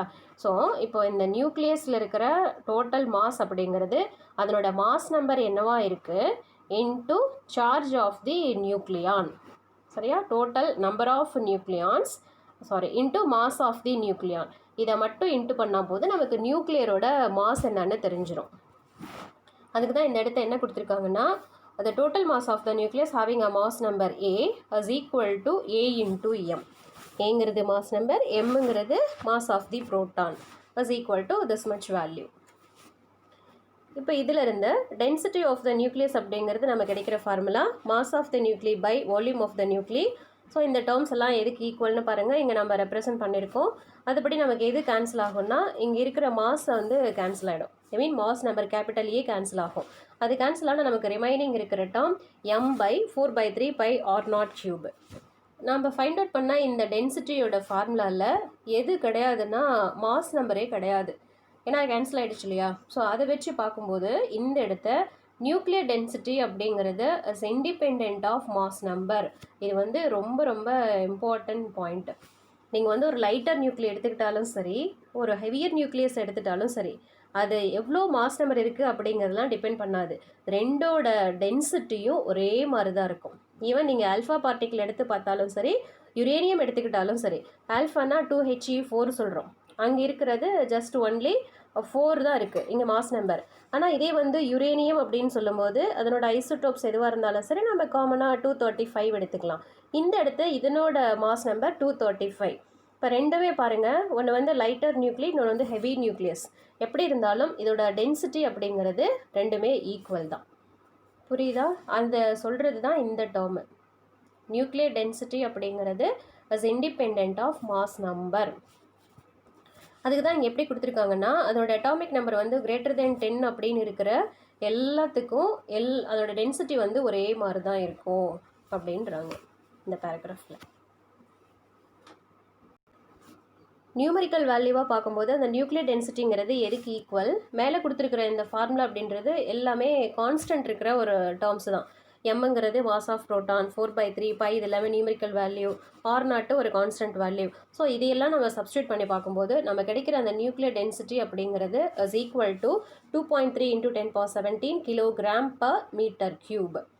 இதோட மீனிங் என்ன பாருங்கள், 1 m³ அப்படிங்கிற அந்த வால்யூமில் எவ்வளோ கண்டென்ட் இருக்குது அப்படின்னா 2.3 × 10^17 கிலோகிராம் இருக்குது. இப்போ இது எப்படி இருக்குன்னு சொல்கிறாங்கன்னா ரொம்ப வந்து கம்ப்ரஸ்டு ஸ்டேட்டில் இருக்குது. ஸோ இவ்வளோ கம்ப்ரஸ்டு ஸ்டேட்டில் இருக்கிறதுனால நம்ம ஒரு single teaspoon of nuclear matter எடுத்துட்டா கூட அதனோட வெயிட் அப்படிங்கிறது ஒரு ட்ரில்லியன் டன்ஸுக்கு ஈக்குவலாக இருக்கும் அப்படின்னு சொல்கிறாங்க. சரியா? அதுதான் இந்த பேராகிராஃபில் கீழே கொடுத்துருக்காங்க. இப்போ நியூக்ளியான்ஸ் அப்படிங்கிறது is extremely tightly packed or compressed state and the nucleus. இதை வந்து நம்ம கம்பேர் பண்ணி பார்க்குறதுக்கு எது எடுத்துக்கிறது அப்படின்னா பேசிக்காக வாட்டர் எடுத்துக்கலாம். இப்போ வாட்டரோட டென்சிட்டி அப்படின்னு பார்க்கும்போது 1000 kg/m³. அது கூட நீங்கள் கம்பேர் பண்ணி பாருங்களேன். இப்போ 1 m³ அப்படிங்கிற அந்த வால்யூமில் வாட்டரோட டென்சிட்டி அப்படின்னு பார்க்கும்போது 1000 kg. ஆனால் இங்கே நியூக்ளியஸ் அப்படிங்கிறத பாருங்கள், அதே 1 m³ அப்படிங்கிற வால்யூமில் அதனோட டென்சிட்டி வந்து 2.3 × 10^17 kg இருக்கும். இப்போ இதை வச்சு நம்ம கம்பேர் பண்ணி பார்க்கும்போதே இந்த நியூக்ளியர் மேட்டர் அப்படிங்கிறது எவ்வளோ டைட்லி பேக்கடாக இருக்கும் அப்படிங்கிறது அண்டர்ஸ்டாண்ட் ஆகும். அடுத்ததான் நம்ம எடுத்துக்கிற topic mass defect and binding energy. இந்த mass defect and binding energy அப்படின்னு பார்க்கும்போது இதில் நம்ம எடுத்துக்கிற ஒரு கான்செப்ட் என்ன அப்படின்னா, எப்போவுமே பாருங்கள், மாஸ் ஆஃப் எனி நியூக்ளியஸ், எந்த ஒரு நியூக்ளியஸ் எடுத்துக்கிட்டாலும் அது அந்த நியூக்ளியஸோட மாஸ் அப்படிங்கிறது அது எந்தெந்த பார்ட்டிக்கிளால் மேடப் ஆச்சோ அந்த பார்ட்டிக்கிளோட மாஸை விட கம்மியாக தான் இருக்கும். அதுதான் இந்த லைனில் கொடுத்துருக்குறாங்க. Mass of any nucleus is always less than the sum of masses of individual constitution particles. இப்போ சப்போஸ் இங்கே நம்ம எதை வச்சு எக்ஸாம்பிள் சொல்லலாம்னா கார்பன் எடுத்துக்கலாம். இப்போ கார்பன் 12 அப்படின்னு வைங்களேன். கார்பன் 12ல் 6 புரோட்டான் இருக்கும், 6 நியூட்ரான் இருக்கும். இது வந்து அட்டாமிக் மாஸ் யூனிட் அப்படிங்கிற கான்செப்டில் மாஸ் ஆஃப் 6 நியூட்ரான்ங்கிறது எதுக்கு ஈக்குவல், மாஸ் ஆஃப் 6 புரோட்டான் எதுக்கு ஈக்குவல் அப்படின்னு இங்கே இருக்குது. இது ரெண்டும் நமக்கு ஆட் பண்ணால் என்ன அப்படின்னா நியூக்ளியஸோட மாஸு கிடைக்கும். ஏன்னா புரோட்டானும் நியூட்ரானும் சேர்ந்து தான் நியூக்ளியஸு. இப்போ கார்பன் 12ல் 6 நியூட்ரான் இருக்குது, 6 புரோட்டான் இருக்குன்னா இது ரெண்டும் ஆட் பண்ணால் நமக்கு கார்பன் நியூக்ளியஸோட மாஸ் என்னன்னு தெரிஞ்சிடும். அதுபடி நம்ம எடுத்துக்கிட்ட டேர்ம் எவ்வளோ அப்படின்னு பார்க்கும்போது பாருங்கள், இங்கே கொடுத்துருக்குறாங்க. Expected mass of carbon 12 nucleus அப்படிங்கிறது இதுக்கு ஈக்குவல் 12.09558 அட்டாமிக் மாஸ் யூனிட். மேலே வந்து இங்கே எலக்ட்ரான் கொடுத்துருக்காங்க இல்லையா, அதை நம்ம எடுத்துக்கக்கூடாது. ஏன்னா நம்ம நியூக்ளியஸ் தானே பார்த்துட்ருக்கோம். அப்போ ப்ரோட்டானும் நியூட்ரானும் நமக்கு போதும். ஓகே, இப்போ கார்பன் வந்து அதனோட நியூக்ளியஸுக்கு எவ்வளோ இருக்குன்னு தெரிஞ்சிருச்சு. அடுத்தது என்ன பண்ணோன்னா அந்த கார்பனோட அட்டாமிக் மாஸ் யூனிட் என்னன்னு பார்க்கணும். அட்டாமிக் மாஸ் யூனிட் வேணும் அப்படின்னா பெயின்பிரிட்ஜ் மாஸ் ஸ்பெக்ட்ரோமீட்டர் அந்த இன்ஸ்ட்ருமெண்ட்டில் இருந்து நமக்கு கார்பனோட அதனோட அட்டாமிக் மாஸ் வந்து எவ்வளோ கிடச்சிருக்குன்னா 12U அப்படின்னு கிடச்சிருக்குது. சரியா? இந்த 12U அப்படிங்கிறதுல நல்லா தெரிஞ்சுக்கோங்க, எலக்ட்ரானோட மாஸும் சேர்ந்து தான் இருக்கும். ஆனால் நமக்கு நியூக்ளியஸ் மட்டும்தானே வேணும். ஸோ இந்த 12U நீங்கள் எலக்ட்ரானோட மாஸ் வந்து சப்ட்ராக்ட் பண்ணணும். 6 எலக்ட்ரானுக்கு சேர்த்து என்னன்னு இங்கே கொடுத்துருக்குறாங்க. இந்த டேர்மை நம்ம 12U மைனஸ் பண்ணும்போது நம்ம கிடைக்கிற அந்த ஃபைனலாக கார்பன் 12 ஆட்டத்தோட இந்த நியூக்ளியர் மாஸ் என்ன அப்படின்னா 11.9967 அட்டாமிக் மாஸ் யூனிட் தான் கிடைக்கும். ஆனால் நம்ம இங்கே எடுத்தது பாருங்கள் எவ்வளோ இருக்குன்னு. இங்கே நமக்கு கால்குலேட் பண்ணி கொடுத்த டேர்ம் 12 பாயிண்ட் சம்திங்கில் இருக்குது. ஆனால் இந்த எலக்ட்ரானை மைனஸ் பண்ணி பார்க்கும்போது 11 பாயிண்ட் சம்திங் தான். அப்போ நமக்கு எவ்வளோ மாஸ் வந்து டெஃபெக்டில் இருக்குது அப்படின்னு பார்த்தா இந்த டேர்ம்ஸ் தான் நமக்கு மாஸ் வந்து குறைஞ்சிருக்கிற டேர்ம். ΔMன்னு கொடுத்துருக்குறாங்க இல்லையா. ΔM is equal to 0.09888U. இதுதான் நமக்கு வந்து டெஃபெக்டான மாஸ். ஸோ இந்த டிஃப்ரென்ஸான மாஸுக்கு என்ன பேர் அப்படின்னா மாஸ் டிஃபெக்ட்னு பேர். சரியா. இந்த மாஸ் டிஃபெக்டை கால்குலேட் பண்ணுறதுக்கு நம்ம என்ன ஃபார்முலா எடுத்துக்கலாம்னா 9.20 ஈக்குவேஷன்ஸில் கொடுத்துருக்காங்க இல்லையா, அதுதான் நம்ம எடுத்துக்கிற formula. ΔM the mass defect is equal to ZMP plus NMN minus capital M. இதில் Z அப்படிங்கிறது அட்டாமிக் நம்பர்னா புரோட்டான். எத்தனை புரோட்டான் இருக்கோ அதனோட மாஸ் ப்ளஸ் எத்தனை நியூட்ரான்ஸ் நம்ம ஆட் பண்ணணுமோ அதனோட மாஸ், இது ரெண்டையும் ஆட் பண்ணி இதிலிருந்து எதை மைனஸ் பண்ணிக்கணும்னா actual mass of the nucleus இல்லையா. இந்த இடத்து M அப்படிங்கிறது mass of the carbon nucleus. பாருங்கள் இந்த இடத்து எல்லா டேர்ம்ஸும் கொடுத்துருப்பாங்க. புரியுதா. அப்போ என்னென்ன பார்ட்டிக்கிள் சேர்ந்து அந்த நியூக்ளியஸ் ஃபார்ம் ஆனிச்சோ அந்த இண்டிவிஜுவல் பார்ட்டிக்கிளோட மாஸ் ரெண்டையும் ஆட் பண்ணி அதிலிருந்து அந்த ஆட்டத்தோட ஆக்சுவல் நியூக்ளியஸ் மாஸை வந்து நம்ம மைனஸ் பண்ணும்போது நமக்கு கிடைக்கிறது தான் இந்த ΔM அப்படிங்கிறது. ஓகே சரி. இப்போ இந்த ΔM அப்படிங்கிற இந்த மாஸ் வந்து எங்கே போணுச்சு, வேர் ஹேஸ் திஸ் மாஸ் டிஸ்அப்பியர்ட், இந்த மாஸ் வந்து என்னவா மாறுச்சு, எப்படி இந்த மாஸ் வந்து காணாமல் போயிருக்கும் அப்படின்னா ஆல்பர்ட் ஐன்ஸ்டீனோட ஈக்குவேஷன் படி, அதாவது E is equal to mc² சொல்கிறோம் இல்லையா, energy is equivalent to mass is equal to எனர்ஜிங்கிற கான்செப்ட்லேருந்து இந்த நமக்கு டெஃபெக்டான மாஸ் வந்து என்னவா கன்வெர்ட் ஆயிருக்கு அப்படின்னா எனர்ஜியாக கன்வெர்ட் ஆயிருக்குன்றாங்க. அந்த எனர்ஜிக்கு என்ன பேர் அப்படின்னா பைண்டிங் எனர்ஜின்னு பேர். அதனோட வேலை என்ன அப்படின்னு பார்க்கும்போது அந்த நியூக்ளியஸில் இருக்கிற புரோட்டானையும் நியூட்ரானையும் பைண்ட் பண்ணி வைக்கிறதுக்காக தான் இந்த எனர்ஜி வந்து எடுத்துக்குது. ஓகேவா. அப்போ ΔM அப்படிங்கிற மாஸ் நமக்கு அதுக்கு ஈக்குவலான எனர்ஜியாக கன்வெர்ட் ஆகி அது பைண்டிங் எனர்ஜியாக மாறி இருக்கு. இந்த பைண்டிங் எனர்ஜி இருக்கிறதுனால தான் நியூக்ளியஸில் வந்து புரோட்டானும் நியூட்ரானும் ஒரு டைட்லி எக்ஸ்ட்ரீம்லி கம்ப்ரஸ்டு ஸ்டேட்டில் இருக்குது அப்படின்னு சொல்கிறோம். ஸோ நம்ம பைண்டிங் எனர்ஜிக்கு நம்ம என்ன ஃபார்முலா எடுத்துக்கலாம் அப்படின்னா ΔM × c². நார்மலாகவே ஐன்ஸ்டீனோட ஈக்குவேஷன் படி E is equal to mc² சொல்கிறோம்ல, இங்கே மாஸ் டிஃபெக்ட் ΔM அப்படின்னா அதனோட ஃபார்முலா ΔM × c². சரி. இப்போ வந்து புரோட்டான் இவ்வளோ புரோட்டானும் இவ்வளோ நியூட்ரானும் சேர்ந்து ஒரு நியூக்ளியஸ் ஃபார்ம் ஆகும்போது ஒரு பர்டிகுலர் அமௌண்ட் ஆஃப் மாஸ் வந்து எனர்ஜியாக மாதிரி பைண்ட் பண்ணி வச்சுருக்கு. சப்போஸ் நம்ம அந்த நியூக்ளியஸை வந்து திரும்ப மறுபடியும் இண்டிவிஜுவல் பார்ட்டிக்கலாக செப்பரேட் பண்ணணும் அப்படின்னா நம்ம என்ன பண்ணணும், just we have to apply the same amount of energy which is equal to that binding energy. அது எவ்வளோ எனர்ஜி வச்சு பைண்ட் பண்ணியிருக்கோ அதுக்கு ஈக்குவலான எனர்ஜியை கொடுத்தா மட்டும்தான் அந்த நியூக்ளியஸ் வந்து செப்பரேட் பண்ண முடியும். நம்ம ஜென்ரலாக இப்போ பைண்டிங் எனர்ஜி அப்படின்னு சொல்லும்போது எடுத்துக்கிற equation ZMP + NMN - M × c². இதுக்கு முன்னாடி பார்த்தது மாஸ் டிஃபெக்ட்டுக்கு மட்டும் பார்த்துருப்போம். மாஸ் டிஃபெக்ட்னா இந்த இடத்து இந்த c² வந்திருக்காது, இந்த டேர்ம் மட்டும்தான் இருக்கும். இப்போது பைண்டிங் எனர்ஜி அப்படின்னு வரும்போது இது ஃபுல்லாக ΔMக்கு equal × c². It's nothing but ΔM × c². அவ்வளோதான். இதுதான் பைண்டிங் எனர்ஜிக்கு நம்ம எடுத்துக்கிற ஃபார்முலா. ரொம்ப ரொம்ப இம்பார்ட்டன்ட் ஃபார்முலா. 1 மார்க்கில் இதை பேஸ் பண்ணி கண்டிப்பாக கேட்பாங்க. பைண்டிங் எனர்ஜி ஃபார்முலா வந்து கால்குலேட் பண்ணும்போது நம்ம எலக்ட்ரானோட மாஸையும் கன்சிடர் பண்ணணும். ஸோ அந்த மாதிரி ஏன்னா முன்னாடி கொடுத்த அந்த ஃபார்முலாவில் எலக்ட்ரானோட மாஸ் கிடையாது. இப்போ நம்ம அதையும் சேர்த்துக்கிட்டோம் அப்படின்னா என்ன பண்ணுறோம், இந்த இடத்த ஜஸ்ட்டு ஒன்ஸ் ஆட் பண்ணிவிட்டு மறுபடியும் சப்ராக்ட் பண்ணிடுறோம். அப்போ ஆட் பண்ணி சப்ராக்ட் பண்ணும்போது அதோட வேல்யூ வந்து சேஞ்ச் ஆகாது. பாருங்கள் பைண்டிங் எனர்ஜி இந்த டேர்மில் இந்த இடத்த எலக்ட்ரானோட மாஸ் வந்து ஆட் பண்ணியிருக்காங்க, இந்த இடத்த மைனஸ் பண்ணியிருக்கிறாங்க. ஓகே. அடுத்த ஸ்டெப்ஸில் என்னென்னா இந்த ரெண்டு டேர்ம்ஸ்லேயும் Z அப்படிங்கிறது காமனாக இருக்குது. ஸோ அதை காமனாக வெளியில் எடுத்தால் Z × MP + ME + NMN - M - ZME × c² கிடைக்கும்.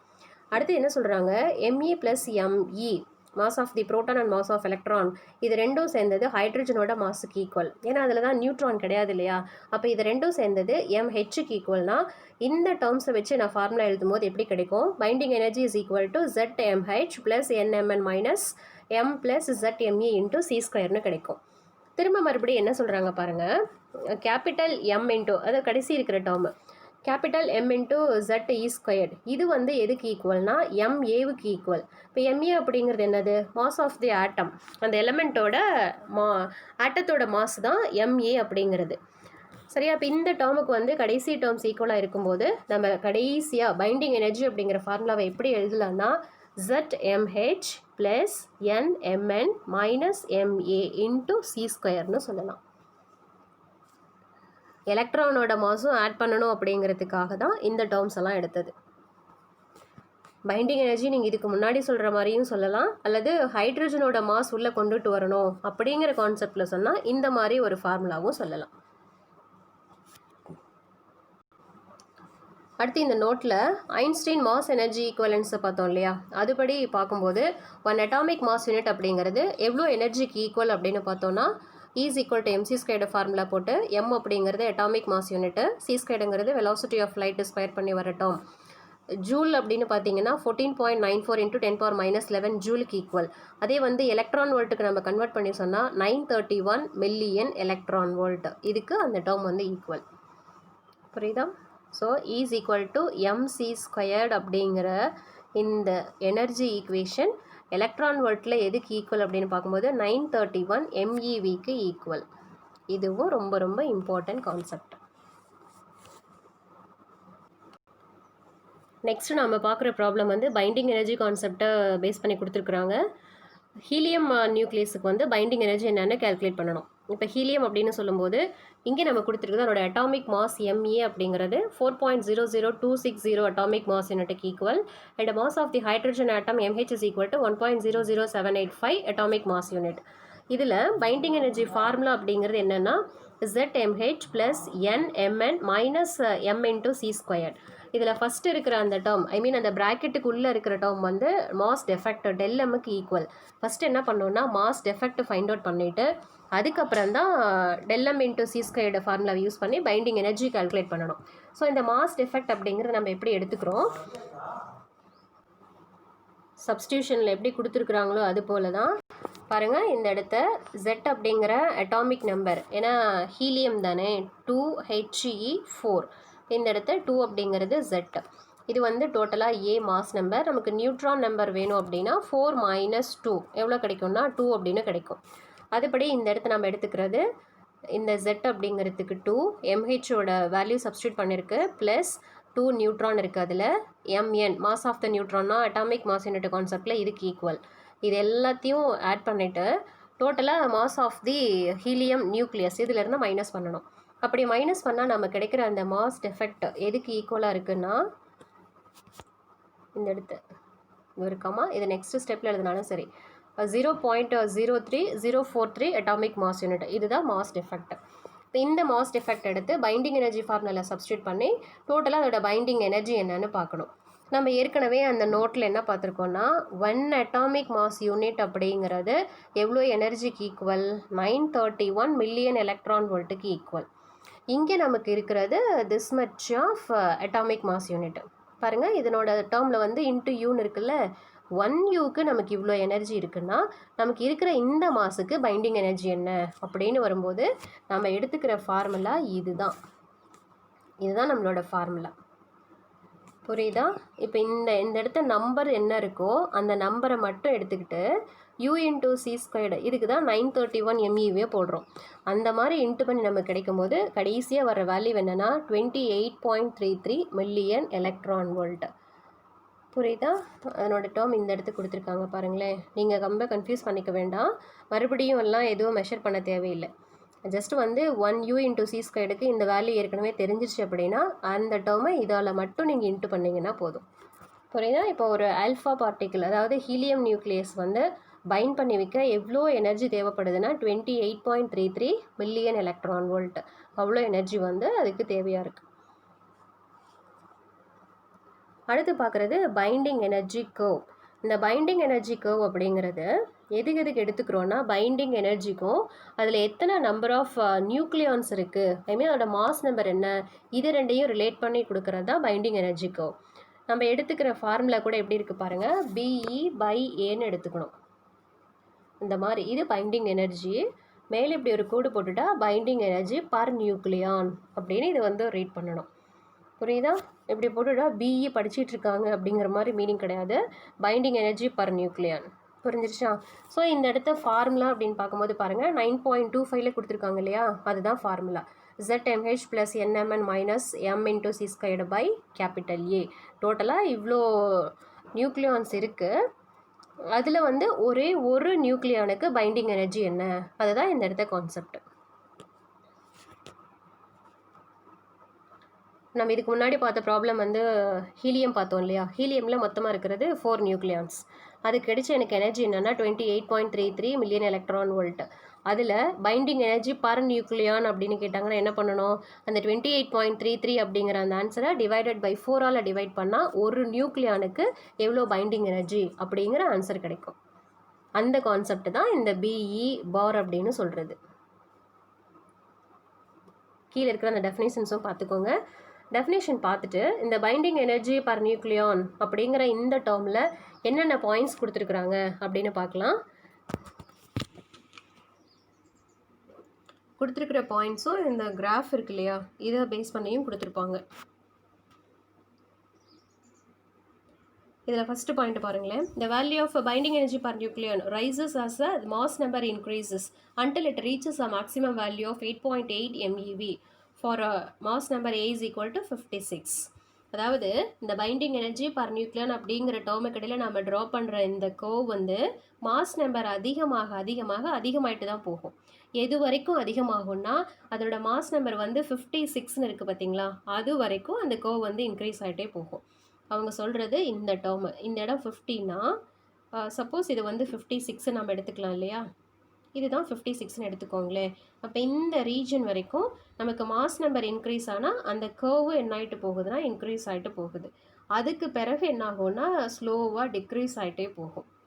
தென் அந்த A is equal to 56, ஏன்னா இதெல்லாம் மாஸ் நம்பர் தானே நம்ம எக்ஸில் எடுத்துக்கிறோம். 56 அப்படிங்கிற இடத்த மட்டும்தான் அந்த பைண்டிங் எனர்ஜியோட கர்வ் வந்து மேக்ஸிமமாக இருக்கும். அவங்க சொல்கிறது இந்த பாயிண்ட்டு, இந்த இடத்த அதனோட பைண்டிங் எனர்ஜி பர் நியூக்ளியான் எப்படி இருக்குன்னா ரொம்ப ரொம்ப ரொம்ப அதிகமாக இருக்கும். அதாவது அந்த நியூக்ளியஸில் இருக்கிற ஒரே ஒரு நியூக்ளியானை பைண்ட் பண்ணி வைக்க எவ்வளோ எனர்ஜி தேவைப்படுதுன்னா 8.8 மில்லியன் எலக்ட்ரான் வோல்ட் எனர்ஜி இருக்குது. ஒரு சிங்கிள் நியூக்ளியானுக்கு இவ்வளோ பைண்டிங் எனர்ஜி இருக்கிறது அயனுக்கு மட்டும்தான், வேற எந்த எலமெண்ட்டுக்கும் கிடையாது. அதுக்கு பிறகு என்ன சொல்கிறாங்க, and then it slowly decreases. அதுக்கப்புறம் நீங்கள் மாஸ் நம்பரை இன்க்ரீஸ் பண்ணிட்டு போனாலும் அந்த கர்வ் வந்து டிக்ரீஸ் ஆகிட்டு தான் போகும்.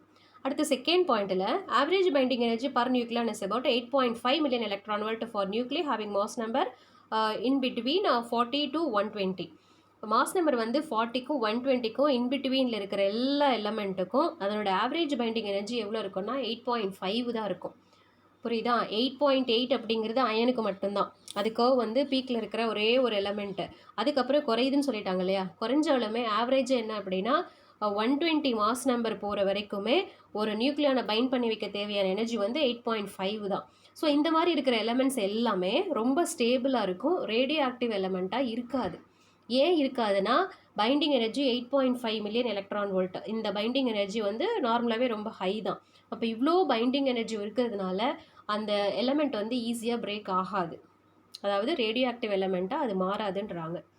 அடுத்து தேர்ட் பாயிண்ட் என்ன அப்படின்னா ஹையர் மாஸ் நம்பர்ஸ் த கர்வ் ட்ராப்ஸ் ஸ்லோலி. இப்போ மாஸ் நம்பர் இன்னும் அதிகமாகும் போது அந்த கர்வ் என்ன ஆகும்னா ஜஸ்ட் வந்து கீழே இறங்கிடும், ரொம்ப ட்ராப் ஆகிற மாதிரி வரும். ஸோ அந்த மாதிரி வரும்போது யுரேனியம் அப்படின்னு பார்த்தா அதனோட பைண்டிங் எனர்ஜி என்னென்னா 7.6 million electron volt. Binding energy குறைய ஆரம்பிச்சிருச்சு, மாஸ் நம்பர் அதிகமாகுது, பைண்டிங் எனர்ஜி குறையுது அப்படின்னா யுரேனியத்தின் அப்படின்னு பார்க்கும்போது 7.6 தான் இருக்குங்கிறாங்க.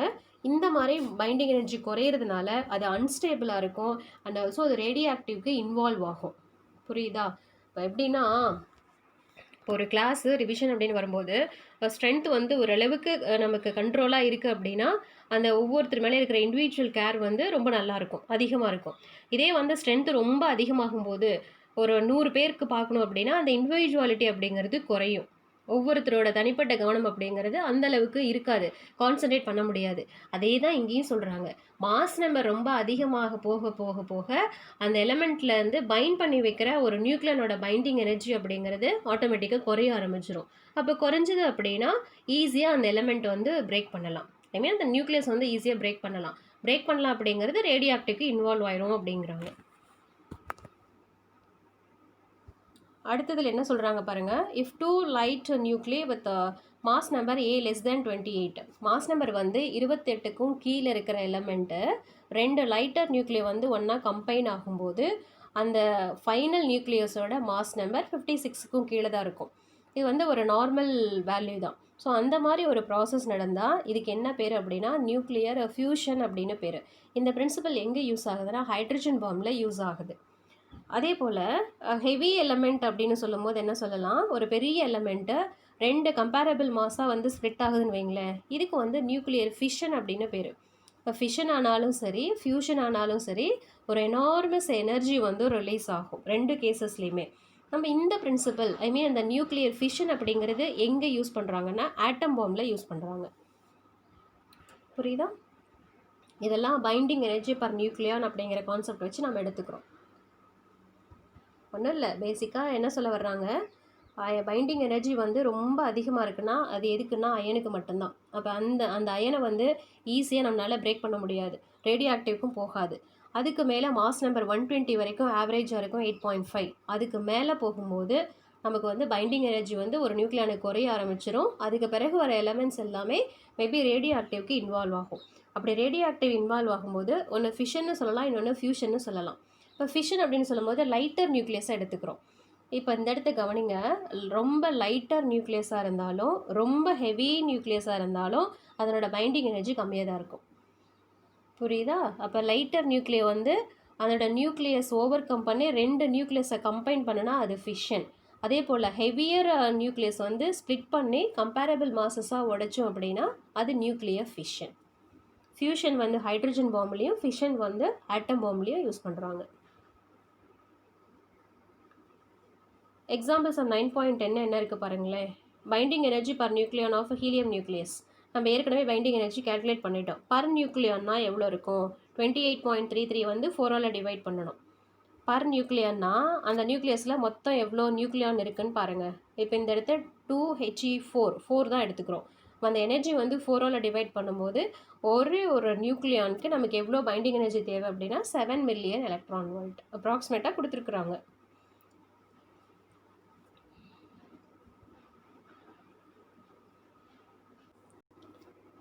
அடுத்து நம்ம பார்க்குறது நியூக்ளியர் ஃபோர்ஸ். அந்த இடத்துல நியூக்ளியர் ஃபோர்ஸ் அப்படிங்கிறது அதாவது ஒரு நியூக்ளியஸில் ப்ரோட்டானும் நியூட்ரானும் இருக்குது. நம்ம ஏற்கனவே ஃபஸ்ட் யூனிட் எலக்ட்ரோஸ்டாட்டிக்ஸில் என்ன படிச்சிருக்கோம் அப்படின்னா like charges are repel, unlike charge attract அப்படின்னு படிச்சிருக்கோம். இந்த இடத்த நியூக்ளியஸ்குள்ளே இருக்கிறது பாசிட்டிவ் சார்ஜாக இருக்கிற ப்ரோட்டானும் சார்ஜே இல்லாத நியூட்ரானும் தான் இருக்குது இல்லையா? அப்போ ஒரு ப்ரோட்டானும் என்ன டிஸ்டன்ஸில் இருக்குன்னா 10⁻⁻15 மீட்டர் அப்படிங்கிற ஒரு ஷார்ட்டஸ்ட் டிஸ்டன்ஸில் தான் அந்த 2 ப்ரோட்டானும் நியூக்ளியஸ்குள்ளே இருக்குது. இப்போ நம்ம கூலும் கான்செப்டை படி பார்க்கும்போது ப்ரோட்டான் இது ரெண்டுமே லைக் சார்ஜ் ரிப்பல் பண்ணிட்டு தான் இருக்கும். நியூட்ரான் தான் சார்ஜ் இல்லை, ஸோ அதை விட்டுருங்க. இப்போ இந்த இடத்த நியூக்ளியஸில் 2 ப்ரோட்டானுக்கு இடையில் ரிப்பல்சிவ் ஃபோர்ஸ் மட்டும் இருக்குது அப்படின்னா கண்டிப்பாக அந்த இடத்த நியூக்ளியஸ்னு ஒன்று இருக்காது. ஏன்னா ஒவ்வொரு ப்ரோட்டானும் தனித்தனியாக பிரிஞ்சு போயிருந்திருக்கும், ஃப்ளை அவே எல்லாம் பறந்து போயிருந்திருக்கும். அவ்வளோ ரிப்பல்சிவ் ஃபோர்ஸ் வந்து அதுக்கு இடையில் இருக்கணும். ஆனால் அதையும் தாண்டி அந்த ஒரு சின்ன பாயிண்டில், அதாவது நியூக்ளியஸ் அப்படிங்கிற அந்த பாயிண்டில் ஒரு எக்ஸ்ட்ரீம் கம்ப்ரஸ்டு ஸ்டேட்டில் எப்படி வந்து ப்ரோட்டானும் நியூட்ரானும் ஒன்றா இருக்குது அப்படின்னா பிகாஸ் ஆஃப் நியூக்ளியர் ஃபோர்ஸ். அந்த நியூக்ளியர் ஃபோர்ஸ் இருக்கிறதுனால தான் அந்த இடத்த நியூக்ளியஸ் அப்படிங்கிறது ஒன்று இருக்குது. இப்போ இந்த இடத்த நியூக்ளியர் ஃபோர்ஸே இல்லை அப்படின்னு வைங்களேன், எந்த ஒரு பொருளும் இருக்காது நமக்கு இல்லையா? இப்போ எந்த ஒரு ஆப்ஜெக்டாக இருந்தாலும் அது ஸ்டேபிளாக இருக்குது அப்படின்னா அதோட ஆட்டம் வந்து ஸ்டேபிளாக இருக்குது. ஆட்டம் வந்து electrically neutral, but all the atoms are stable because of nucleus. Nucleus வந்து ஏன் அப்படின்னா நியூக்ளியர் ஃபோர்ஸ்னால தான். அந்த நியூக்ளியர் ஃபோர்ஸை பற்றி சொல்கிறது தான் இந்த டாப்பிக்கு. இப்போ இந்த இடத்த 2 புரோட்டானுக்கு இடையில் ரிப்பல்சிவ் ஃபோர்ஸ் இருக்குன்னு சொன்னோம் இல்லையா, அது கூலுமோட கான்செப்ட் படி எவ்வளோ ரிப்பல்சிவ் ஃபோர்ஸ் இருக்கும் அப்படிங்கிறது தான் ஃபஸ்ட்டு கொடுத்துருக்குற இந்த term. F is equal to K Q²/R². Formula வந்து Q1 Q2. நம்ம எடுத்துக்கிறது ரெண்டுமே proton. So Q1 is equal to Q2 is equal to Q தான். அதனால தான் இந்த இடத்த Q²/R². இந்த டேர்ம்ஸோட வேல்யூ எல்லாம் சப்ஸ்டியூட் பண்ணி பார்க்கும்போது 230 நியூட்டன் அப்படிங்கிற ரிப்பல்சிவ் ஃபோர்ஸில் 2 புரோட்டானும் ஒன்று ரிப்பல்சிவ் ஃபோர்ஸை ஃபீல் பண்ணும். அந்த மாதிரி ஃபோர்ஸை ஃபீல் பண்ணும்போது அதுக்கு எவ்வளோ ஆக்சலரேஷன் கிடைக்கும், ஏன்னா அது பறந்து போயிருக்கணும்ல அவ்வளோ ஃபோர்ஸை ஃபீல் பண்ணும்போது. அப்போ என்ன மாதிரி acceleration கிடைச்சிருக்குன்னா A is equal to F/m. இது ஃபார்முலா. இதுபடி கொடுத்தா நம்ம கிடைக்கிறது 1.4 × 10⁻29 m/s². இவ்வளோ ஆக்சலரேஷன் கிடைச்சிருக்கு. அதாவது இந்த வேல்யூ வந்து கிராவிடேஷனல் வேல்யூ கூட கம்பேர் பண்ணி பார்க்குறாங்க, கிராவிட்டி கூட கம்பேர் பண்ணுறாங்க. அப்படி கம்பேர் பண்ணால் 10⁻28 டைம்ஸ் அதிகமாக இருக்குன்றாங்க இல்லையா. அப்போ இவ்வளோ ஆக்சலரேஷன் கிடைச்சிது அப்படின்னா இங்கே கொடுத்துருக்கிறது போல் then the nucleus would fly apart at an instant. காணாமல் போயிருக்கிற மாதிரி இருக்கணும். ஆனால் அப்படி இல்லை, அந்த ஒரு பாயிண்டில் வந்து புரோட்டானும் நியூட்ரானும் ஒன்றா தான் இருக்குது. அப்படிங்கும்போது அதுக்கு என்ன காரணம்னா strong nuclear force, strong attractive force தான் அந்த இடத்த காரணமாக இருக்குது. அப்போ அந்த நியூக்ளியர் ஃபோர்ஸ் அப்படிங்கிறது கூலும் ரிப்பல்சிவ் ஃபோர்ஸை விட ரொம்ப அதிகமாக இருக்கும். இந்த நியூக்ளியர் ஃபோர்ஸுக்கு டெஃபினேஷன் அப்படிங்கிறதெல்லாம் பாருங்கள், இதில் இருந்து நீங்கள் படிச்சுக்கலாம்.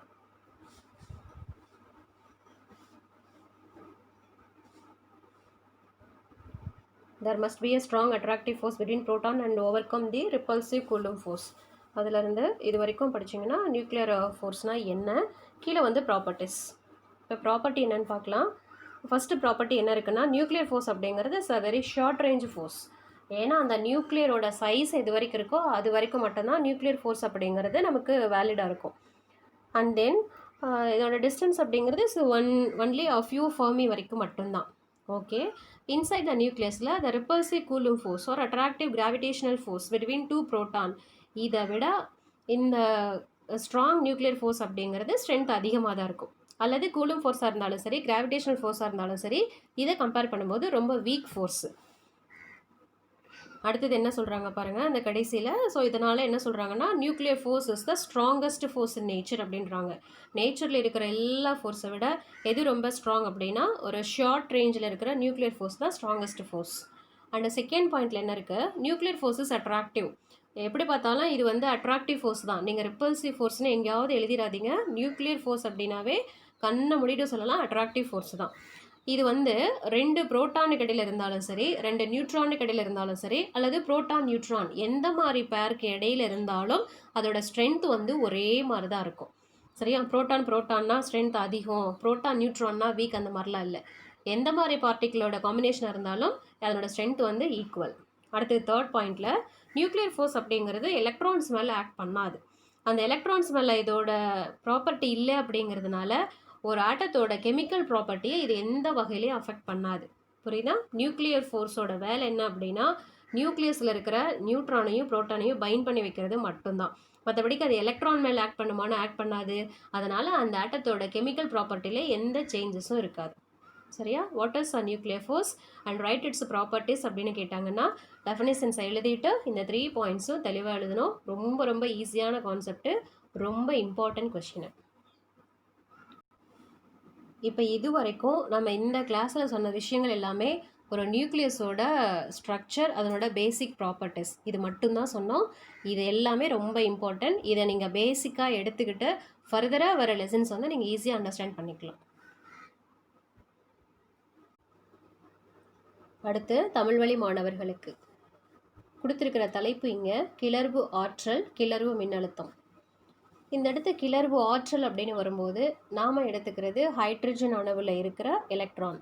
இப்போ ஹைட்ரஜனில் வந்து எலக்ட்ரான் இருக்கும் பொழுது அந்த எலக்ட்ரானுக்கு நிறைய ஆற்றல் மட்டங்கள் இருக்கும். அதாவது குவாண்டம் நம்பர் படி n=1 அப்படின்னா அதற்கு உரித்தான ஒரு ஆற்றல் 2, 3, 4ஆம் நிலைகள், ஒவ்வொரு நிலைக்கு ஏற்ப அதுக்கு ஆற்றல் மட்டத்தோட மதிப்பு வந்து கண்டிப்பாக மாறிக்கிட்டே இருக்கும். அந்த வகையில் அடிநிலையில் இருக்கிற ஒரு எலக்ட்ரானை அதை விட கொஞ்சம் அதிக ஆற்றல் கொண்ட நிலைக்கு எடுத்துகிட்டு போகிறதுக்காக நமக்கு கொஞ்சம் ஆற்றல் வந்து தேவைப்படுற மாதிரி இருக்கும். எவ்வளோ ஆற்றல் தேவைப்படுது, எந்த நிலைக்கு போகணும், அதுக்கு எவ்வளோ ஆற்றல் வேணும் அப்படிங்கிறத கணக்கீடு செய்கிறது தான் கிளர்வு ஆற்றல். இங்கே வரையறை என்ன கொடுத்துருக்காங்கன்னு பாருங்கள். ஸோ இதுபடி நீங்கள் மார்க் பண்ணிக்கிட்டு கிளர்வு ஆற்றல்னு கேட்டாங்கன்னா இந்த டெஃபினேஷன்ஸ் எழுதணும். எழுதிட்டு முதல் கிளர்வு ஆற்றல், அதாவது அடிநிலையில் இருந்து முதல் கிளர்ச்சி நிலைக்கு ஒரு எலக்ட்ரானை நம்ம எடுத்துகிட்டு போகிறதுக்கு எவ்வளோ ஆற்றல் வேணும் அப்படின்னு பார்த்தா ஃபார்முலா படி நம்ம கிடைக்கிற ஆன்சர் என்னென்னா 10.2 எலக்ட்ரான் வோல்ட். அதே போல் இரண்டாம் கிளர்வு நிலை ஆற்றல் அப்படின்னு பார்க்கும்போது இந்த ரோமன் லெட்டரில் இருக்கும் இல்லையா, அதுபடி எடுத்துக்கிறோம். E2 அப்படின்னு எடுத்துக்கிட்டோம்னா நமக்கு கிடைக்கிற வேல்யூ 12.1 எலக்ட்ரான் வோல்ட். இதே போல் தான் E3 E4லாம் கால்குலேட் பண்ணணும். இதிலிருந்து கிளர்வு மின்னழுத்தம்னா என்னன்னு பார்க்கணும். கொடுத்துருக்கிற வரையறை என்னன்னா, ஓரலகு மின்னூட்டம் பெற்ற மின்துகள் ஒன்றின் கிளர்வு ஆற்றல் அதனோட கிளர்வு மின்னழுத்தம்னு சொல்கிறாங்க. அதாவது அதுக்கு ஃபார்முலா வந்து இதுதான். நார்மலாகவே எனர்ஜி அப்படின்னா E=EVன்னு சொல்லுவோம். அதில் கேபிட்டல் வினா மின்னழுத்தம். இது முதல் கிளர்வு நிலை மின்னழுத்தம் அப்படிங்கிறதுனால நம்ம எடுத்துக்கிற term capital E1/E which is equal to 10.2 volt. மின்னழுத்தம்னா வோல்ட் போடணும், ஆற்றல்னா எலக்ட்ரான் வோல்ட்டில் சொல்லணும். இரண்டாம் நிலை கிளர்வு மின்னழுத்தம்னா இதே போல தான் 12.1 வோல்ட். அடுத்தது அயனியாக்க ஆற்றல், அயனியாக்க மின்னழுத்தம். இப்போ வந்து ஒரு அணுவை அயனியாக்கம் செய்யணும் அப்படின்னா என்னென்னா, அதில் இருக்கிற எலக்ட்ரானை வந்து முற்றிலுமாக வெளியேற்றணும் அப்படின்னா எங்கே கொண்டு போகணும், 0 எலக்ட்ரான் வோல்ட் எனர்ஜி வேல்யூ இருக்கிற அந்த மட்டத்துக்கு எடுத்துகிட்டு போகணும். அதாவது இன்ஃபினிட்டி குவாண்டம் நம்பர் இருக்கிற ஆற்றல் மட்டத்துக்கு ஒரு எலக்ட்ரானை கொண்டு போய் வைக்கிறது தான் என்ன சொல்கிறோன்னா அயனியாக்கம் அப்படின்னு சொல்கிறோம். அந்த அயனியாக்கத்துக்கு வரையறை இங்கே இருக்குது. ஸோ அதுபடி நீங்கள் படிச்சுட்டு அந்த அயனியாக்க ஆற்றல் வந்து என்னவா இருக்கும் அப்படின்னு பார்க்கணும். இங்கே கொடுத்துருக்கிற மதிப்பு முதல் நிலையிலிருந்து, அதாவது அடிநிலையிலிருந்து இன்ஃபினிட்டி அப்படிங்கிற ஒரு ஆற்றல் மட்டத்துக்கு எலக்ட்ரானை எடுத்துகிட்டு போகிறதுக்காக நமக்கு தேவைப்படுற ஆற்றல் 13.6 எலக்ட்ரான் வோல்ட். இது வந்து அதோட மதிப்பு என்னன்ட்டு கொடுத்துட்டாங்க. பட் ஃபார்முலா படி வர்றதுனா எப்படி வரணும் அப்படிங்கிறதான் அடுத்து கொடுத்துருக்கிறது எல்லாமே. E∞ அதோட ஆற்றல் 0வாக இருக்கும். En அப்படிங்கிறதுல நீங்கள் இதுக்கு முன்னாடியே எலக்ட்ரானோட ஆற்றல் மதிப்பு பார்த்துருப்பீங்க ஹைட்ரஜன் அணுவில், அதனோட வேல்யூ தான் இந்த இடத்து கொடுத்துருக்கிறது. ஸோ நம்ம கடைசியாக கிடைக்கிற ஃபார்முலா இதுதான் 13.6/n² × z² எலக்ட்ரான் வோல்ட். அடுத்து இப்போ நார்மலாகவே ஒரு சாதாரண அறை வெப்பநிலையில் ஹைட்ரஜன் அணுவில் இருக்கிற எலக்ட்ரான் எங்கே இருக்குன்னா அடிநிலையில் தான் இருக்கும்.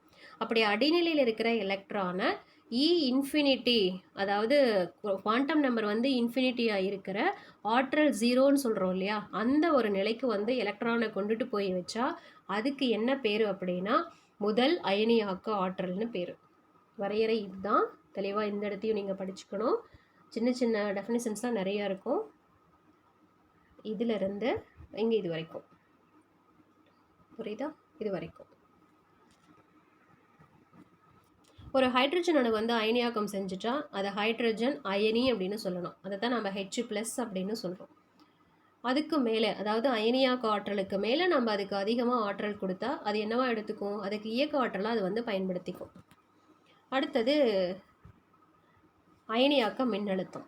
ஓரலகு மின்னூட்டத்திற்கான அயனியாக்க ஆற்றல் அயனியாக்க மின்னழுத்தம் அப்படின்னு சொல்கிறோம் இல்லையா. எப்படி வந்து கிளர்ச்சியாக்க மின்னழுத்தம் பார்த்தோமோ அதே போல தான் அதற்கான ஃபார்முலா இங்கே இருக்குது. n is equal to 1 and then z is equal to 1 அப்படிங்கிற கண்டிஷன்ஸில் அந்த அயனியாக்க மின்னழுத்தம் என்னவா இருக்குன்னா இந்த இடத்துல இருக்குது. அடுத்ததாக ஒரு ப்ராப்ளம் கொடுத்துருக்குறாங்க. இந்த ப்ராப்ளம் மட்டும் இந்த இடத்த நீங்கள் தமிழில் பார்த்துட்டு இதற்கான விளக்கம் எல்லாமே இங்கிலீஷ் மீடியத்தில் தெளிவாக எக்ஸ்பிளைன் பண்ணியிருப்பேன். ஸோ அதை நீங்கள் ஃபாலோ பண்ணிக்கலாம். ஒரு 5 கொஸ்டின்ஸ் கேட்பாங்க. இந்த இடத்த சம்மு மட்டும் என்ன இருக்குது அப்படின்னு பார்த்துட்டு மீதி இதற்கான தீர்வு உங்களுக்கு விளக்கம் எல்லாமே நீங்கள் வந்து ஜஸ்ட் அதை ஃபாலோ பண்ணுங்கள். இது எல்லாமே ஃபஸ்ட்டு கேட்ட கொஸ்டின்ஸோட ஆன்சர். அடுத்தது செகண்ட் ஒன்றுக்கு இங்கே தான் ஸ்டார்ட் ஆகும். அங்கேயே பின்னு கொடுத்துருப்பாங்க, ஆனால் அது அல்ல. இதுதான் செகண்ட் கொஸ்டின்ஸ்க்கான ஆன்சர். இதுக்கப்புறம் தேர்டு, இது வந்து தேர்ட் பார்ட்டு இங்கே இருக்குது. அடுத்து இது ஃபுல்லுமே தேர்டு தான். நெக்ஸ்ட்டு 4, 5 இங்கே இருக்குது. இது வந்து 4 and 5.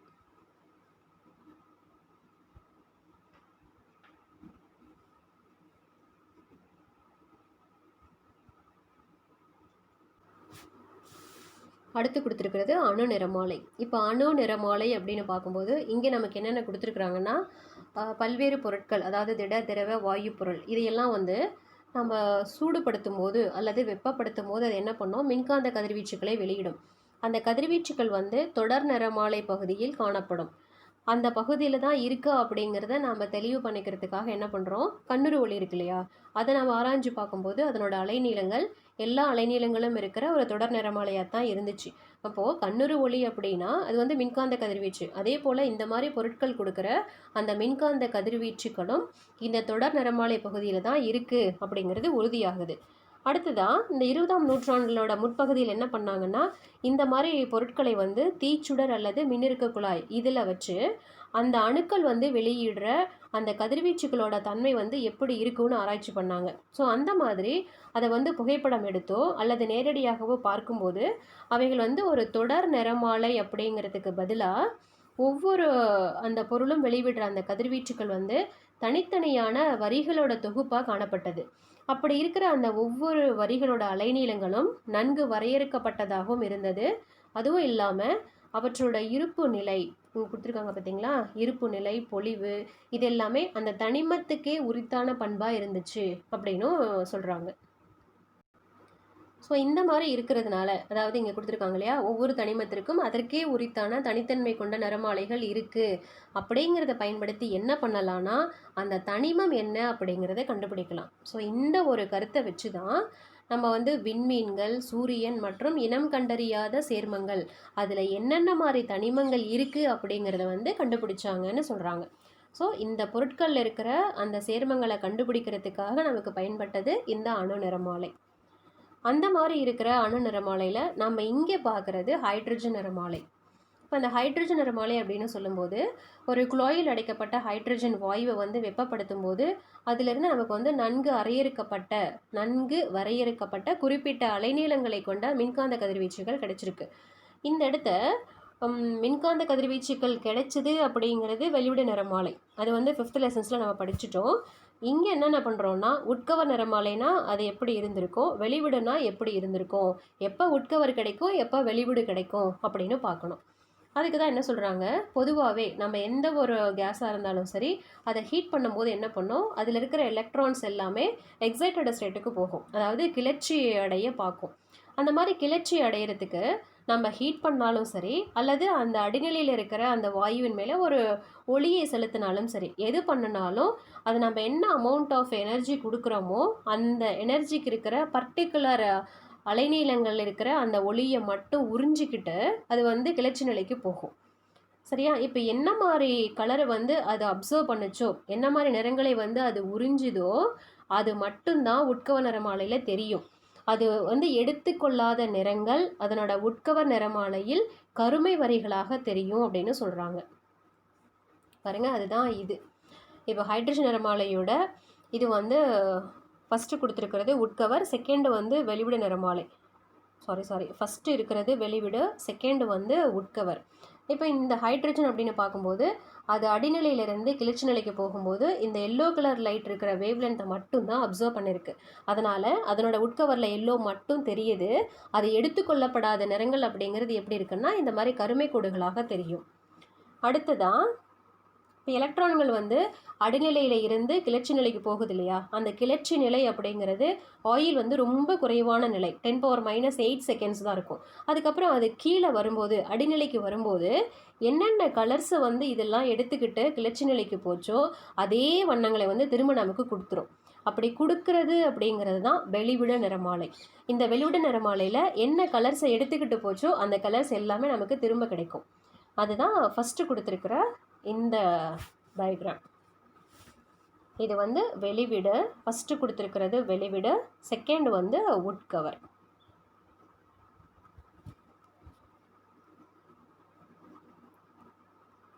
ஸோ இந்த மாதிரி வெளிவிடு, உட்கவர் இது ரெண்டும் இப்படி தான் இருக்குது. அப்படின்னா ஹைட்ரஜன் அப்படின்னு சொல்லும்போது அதில் இருக்கிற ஒரு எலக்ட்ரான், அந்த எலக்ட்ரானுக்கு நிறைய ஆற்றல் மட்டங்கள் இருக்குது. ஒரு மட்டத்திலேருந்து இன்னொரு மட்டத்துக்கு போகும்போது எத்தனை நிறமாலை வரிகளை கொடுக்கும் அப்படிங்கிறது தான் அடுத்து நமக்கு கொடுத்துருக்கிற ஒரு கொஷின். ஹைட்ரஜனின் நிறமாலை வரிசை.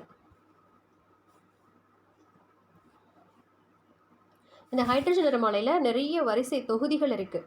அப்போ வரிசை தொகுதிகள் அப்படின்னு பார்க்கும்போது நம்ம எந்த மாதிரி சமயத்தில் என்ன மாதிரி வரிகள் கிடைக்குது அப்படின்னு பார்த்தா ஒரு 5 தொகுதிகள் இருக்குது. அதில் ஃபஸ்ட்டு வந்து லைமன், போமர், ஃபாஷன், பிராக்கெட், ஃபண்ட். இந்த ஒவ்வொரு வரிசையும் எப்போ கிடைக்குது அப்படின்னு நமக்கு சொல்கிறது தான் இந்த டாபிக். ஜென்ரலாக நீங்கள் எடுத்துக்கிற ஃபார்முலா இந்த ஃபார்முலாவை நல்லா மைண்டில் வச்சுக்கோங்க, மறந்துடாதீங்க. மியூ பார் அப்படிங்கிறது அலையெண். அலையெண் அப்படின்னா அலைநீளத்தின் தலைகீழின்னு அர்த்தம், சரியா? அதாவது மியூ பார் அப்படிங்கிறது 1/λ. அந்த மாதிரி எடுத்துட்டு இந்த இடத்த நம்ம எடுத்துக்கிற ஃபார்முலாவில் எம் அப்படிங்கிறது என்னை விட எப்பவுமே அதிகமாக இருக்கணும். புரிஞ்சுதா? இந்த ஆர் அப்படிங்கிறது ரிட்ஜ்பர்க் மாறிலி. அதோட மதிப்பு 1.0973 × 10⁻7 மீட்டர் இன்வர்ஸ். பாருங்கள், இதோட யூனிட்டும் உங்களுக்கு ரொம்ப இம்பார்ட்டன்ட், 1 மார்க்கில் கேட்கலாம்.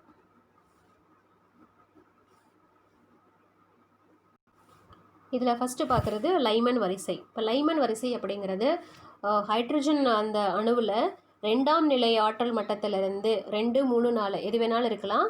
அந்த 2, 3, 4லேருந்து ஃபஸ்ட்டு இருக்கிற லெவலுக்கு எலக்ட்ரான் ஜம்ப் பண்ணால் கிடைக்கிறது தான் லைமன் வரிசை. இந்த லைமன் வரிசை அப்படிங்கிறது எந்த நிறமாலைக்குரியதாக இருக்கும் அப்படின்னா புறஊதா கதிர்.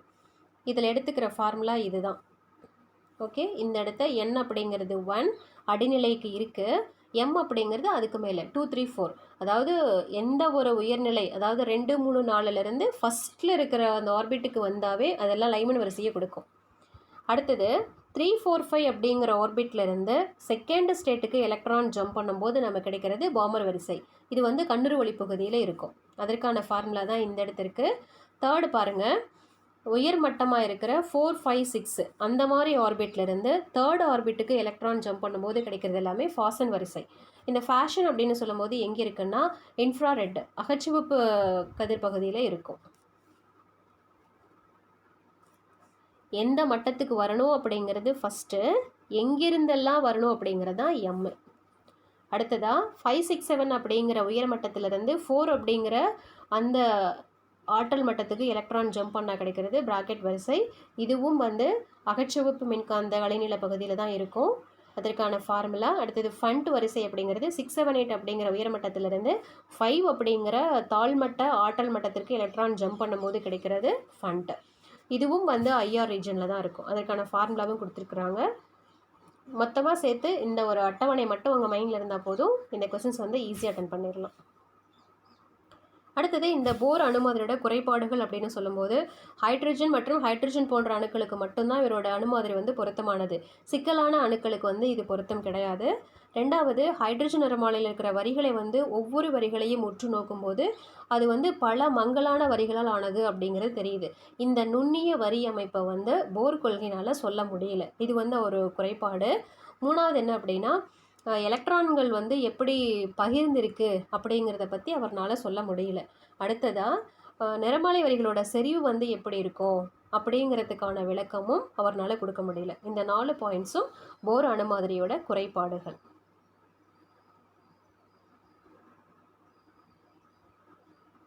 அடுத்து நம்ம பார்க்குறது அணுக்கருவின் கட்டமைப்பு. அணுக்கருவின் கட்டமைப்பு அப்படின்னு சொல்லும்போது ஒரு அணுவுக்குள்ள அணுக்கரு இருக்கும். அந்த அணுக்கருவை சுற்றி எலக்ட்ரான்கள் சுற்றி வரும். இந்த இடத்த அணுக்கரு அப்படின்னு மட்டும் பார்க்கும்போது புரோட்டான் மற்றும் நியூட்ரான்கள் உள்ளடக்கியது. இதில் நியூட்ரான் அப்படிங்கிறது மின் நடுநிலை துகள், ஏன்னா அதுக்கு சார்ஜ் கிடையாது. புரோட்டான்னா பாசிட்டிவ் சார்ஜ். அப்போ சார்ஜே இல்லாத நியூட்ரானும் பாசிட்டிவ் சார்ஜ் இருக்கிற புரோட்டானால் மட்டும் ஆனது தான் இந்த அணுக்கரு. எலக்ட்ரான் அப்படின்னு பார்க்கும்போது புரோட்டானோட அதாவது மின்னூட்ட மதிப்புக்கு எண் மதிப்பு சமமாக இருக்கும், ஆனால் குறி அப்படிங்கிறது எதிர்குறியாக இருக்கும். அணுக்கரு அப்படின்னு சொல்லும்போது அந்த அணுக்கருவுக்குள்ள இருக்கிற புரோட்டான்களின் எண்ணிக்கை என்ன சொல்கிறோம் அப்படின்னா அணு எண் அப்படின்னு சொல்கிறோம். அதை வந்து Z அப்படிங்கிற லெட்டரில் சொல்கிறோம். அதில் இருக்கிற நியூட்ரான்கள் அப்படின்னு சொல்லும்போது அதனோட நிறை எண்ணிலிருந்து அணு எண்ணை மைனஸ் பண்ணால் கிடைக்கிறதா நியூட்ரான். அதை ரெப்ரசன்ட் பண்ணுறது இந்த கேபிட்டல் N. அப்படி இல்லாமல் ஒரு அணுக்கருவில் இருக்கிற மொத்த நியூட்ரான்கள் மற்றும் புரோட்டான்கள் இது ரெண்டும் சேர்ந்தால் அதுக்கு என்ன பேருனா நிறையன் அப்படின்னு பேர். அதாவது A is equal to Z plus N அப்படின்னு சொல்லலாம். இந்த இடத்த அணுக்கருவில் இருக்கிற 2 கூறுகள் நியூட்ரான் புரோட்டான்னு சொன்னோம் இல்லையா, இதை ரெண்டும் சேர்த்து என்ன சொல்லலாம் அப்படின்னா நியூக்ளியான்கள் அப்படின்னு சொல்லலாம். அடுத்ததாக புரோட்டானின் நிறை என்ன, இந்த புரோட்டானின் நிறையானது எலக்ட்ரானின் நிறையை விட இத்தனை மடங்கு வந்து அதிகமாக இருக்கும். நியூட்ரானின் நிறை அப்படிங்கிறது புரோட்டானை விட சற்று அதிகமாக இருக்கும். ஆனால் கணக்கீடு அப்படின்னு பார்க்கும்போது ரெண்டும் ஒரே மாதிரி தான் எடுத்துப்போம். இந்த இடத்துல நியூட்ரானுக்கு நிறை எவ்வளோனா 1.6749 × 10⁻27 கிலோகிராம். ஒரு தனிமத்தோட அணுக்கருவை வந்து பொதுவாக நம்ம எப்படி சொல்லலாம் அப்படின்னா XZA அப்படின்னு சொல்லலாம். இதில் X அப்படிங்கிற தனிமத்தோட வேதி குறியீடு, A அப்படிங்கிறது தனிமத்தின் நிறை எண், Z அப்படிங்கிறது அதனோட அணு எண். இந்த இடத்துல என்ன இருக்குன்னா நைட்ரஜன் அப்படிங்கிற ஒரு தனிமத்துக்கு அதனோட அணுக்கருவில் எத்தனை நியூக்ளியான்கள் இருக்குது, அதில் எத்தனை புரோட்டான், 7 புரோட்டான். நியூட்ரான் வேணும் அப்படின்னா A-8 அப்படி எடுக்கும்போது 8 நியூட்ரான்கள் இருக்கும். அடுத்து கீழே இருக்கிறதெல்லாம் சும்மா ஜஸ்ட் ஜென்ரல் தான், ரைட் பண்ணுங்கள், உங்களுக்கு புரிஞ்சிடும். அடுத்ததாக கொடுத்த பேராகிராஃபில் ஒரு அணுக்கரு அப்படின்னு சொல்லும்போது அதில் நேர்மின்னூட்டம் இருக்கிற புரோட்டானும் நடுநிலைத்தன்மை வாய்ந்த நியூட்ரானும் இருக்குது. ஸோ இந்த ரெண்டு மட்டும் இருக்கிறதுனால அணுக்கரு அப்படின்னா நிகர மின்னூட்டம் அதுக்கு என்ன இருக்குது அப்படின்னா அது நேர்குறி மட்டும்தான். ஆனால் அணு அப்படின்னு சொன்னால் தான் அது வந்து மின் நடுநிலைத்தன்மை கொண்டது. மின் நடுநிலைத்தன்மைனா எத்தனை எலக்ட்ரான் இருக்கோ அத்தனை புரோட்டான் இருக்கும். ஒரு அணு அப்படின்னா அது மின் நடுநிலைத்தன்மை உடையது. ஆனால் அணுக்கரு அப்படின்னா நேர்குறி கொண்டது. அப்போ நேர்குறி கொண்டதான் அதோட மின்னோட்ட மதிப்புக்கு என்ன ஃபார்முலா எடுத்துக்கலாம்னா +ZE அப்படிங்கிற ஃபார்முலாவை எடுத்துக்கலாம்.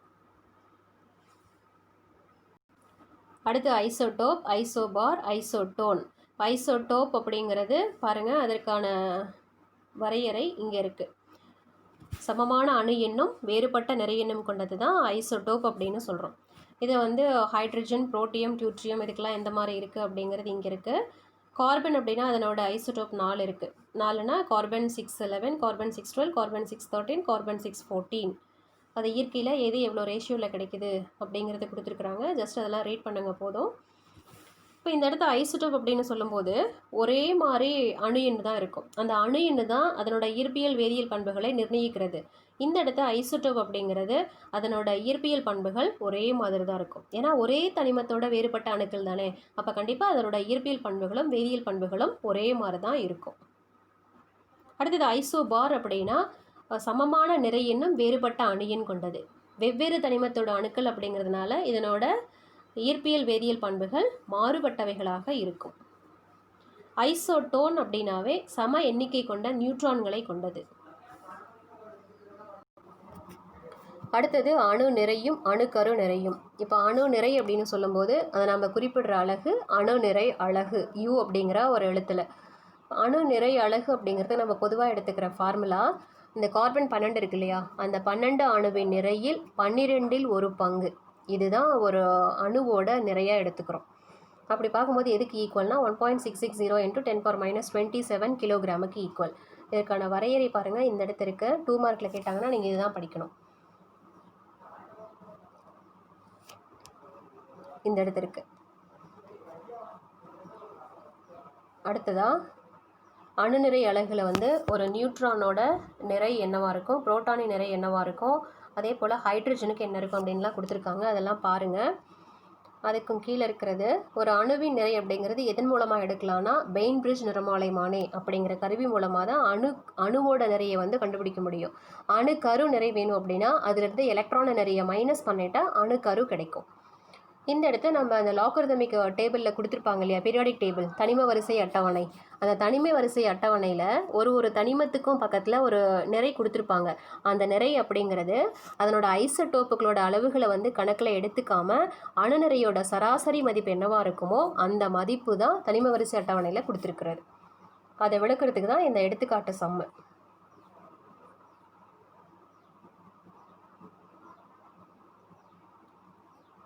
அடுத்தது கொடுத்துருக்கிறது என்ன அப்படின்னா அணுக்கருவின் அளவும் அதன் அடர்த்தியும்.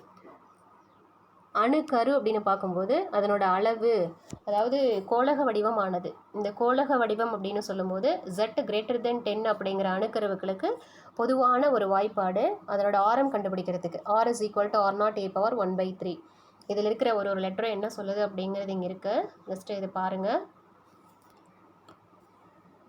இந்த வாய்ப்பாட்டை பயன்படுத்தி AU அப்படிங்கிற அணுக்கரோட ஆரம் கண்டுபிடிக்கலாம். அதோட நிறையன் 197. இதுக்கு அதனோட ரேடியஸ் என்னவாக இருக்கும்னா 6.97 ஃபெர்மியாக இருக்கும்.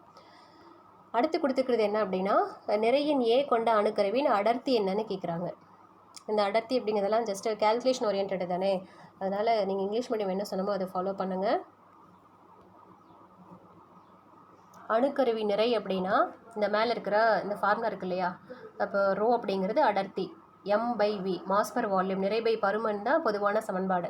இதில் அணுக்கருவி நிறை அப்படின்னா அந்த அணுக்கருவுக்குள்ள மொத்தம் எத்தனை நியூக்ளியான்கள் இருக்குது, ஒவ்வொன்றோட நிறை என்ன அப்படிங்கிறது தான் ஏஎம்.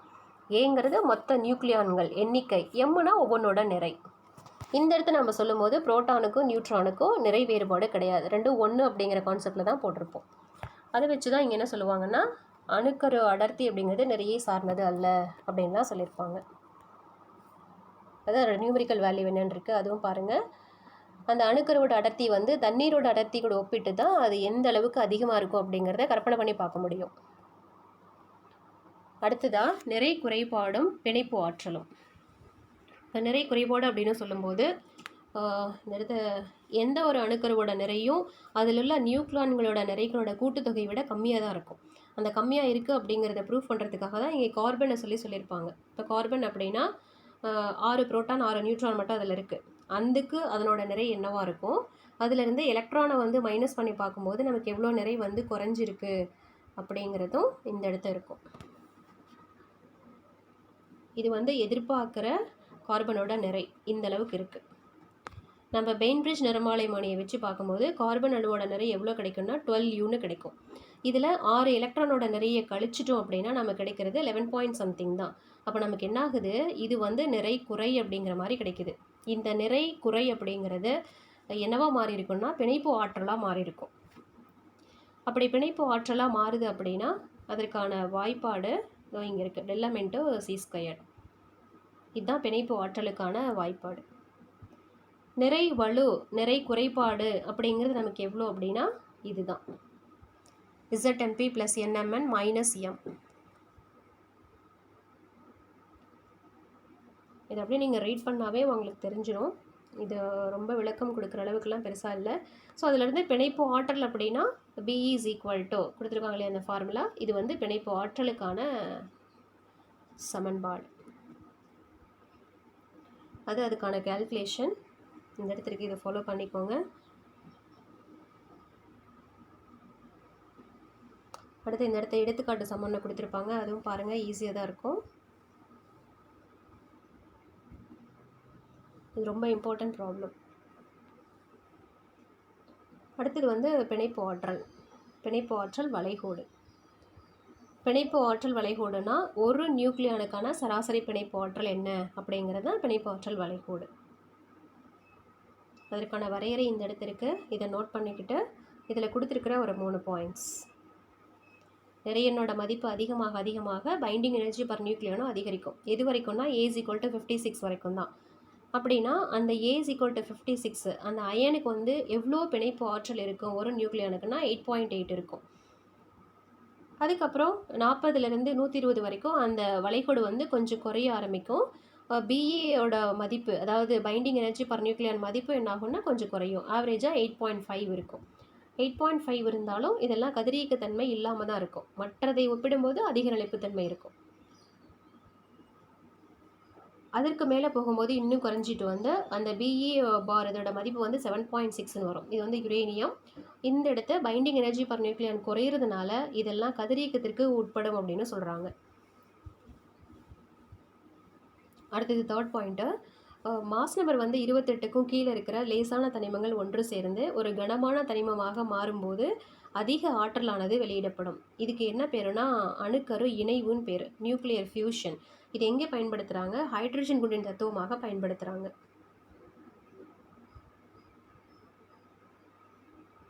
அதுக்கு அடுத்ததில் இதுக்கு ஆப்போசிட். இப்போ கனமான தனிமம் அப்படின்னா அந்த அணுக்கரு வந்து பிளவு வரும். ஏன் பிளவுறுதுன்னா பைண்டிங் எனர்ஜி பர் நியூக்ளியன் வந்து ரொம்ப கம்மியாக இருக்கும். அப்படி பிளவுறும் போது 2 அல்லது அதற்கு மேலான இடைநிலை மதிப்பு, அதாவது இடைநிலை அணு நிறையின் மதிப்பு கொண்ட 2 அணுக்கருக்களை வந்து உருவாக்கும். அப்படி உருவாக்கும் பொழுதும் ஏராளமான ஆற்றல் வெளியிடப்படும். அணுக்கருக்கள் இணைந்தாலும் சரி, அந்த அணுக்கரு பிளவுற்றாலும் சரி, ஆற்றல் வந்து அதிகமாக வெளியிடப்படும். இந்த இடத்த அணுக்கரு பிளவு அப்படிங்கிறது எங்கே பயன்படுத்துகிறாங்கன்னா அணுகுண்டில் வந்து பயன்படுத்துகிறாங்க. இதில் கொடுத்துருக்குற இந்த 4 பாயிண்ட்ஸும் 3 மார்க்கில் கேட்குறதுக்கு ரொம்ப ரொம்ப இம்பார்ட்டன்ட்.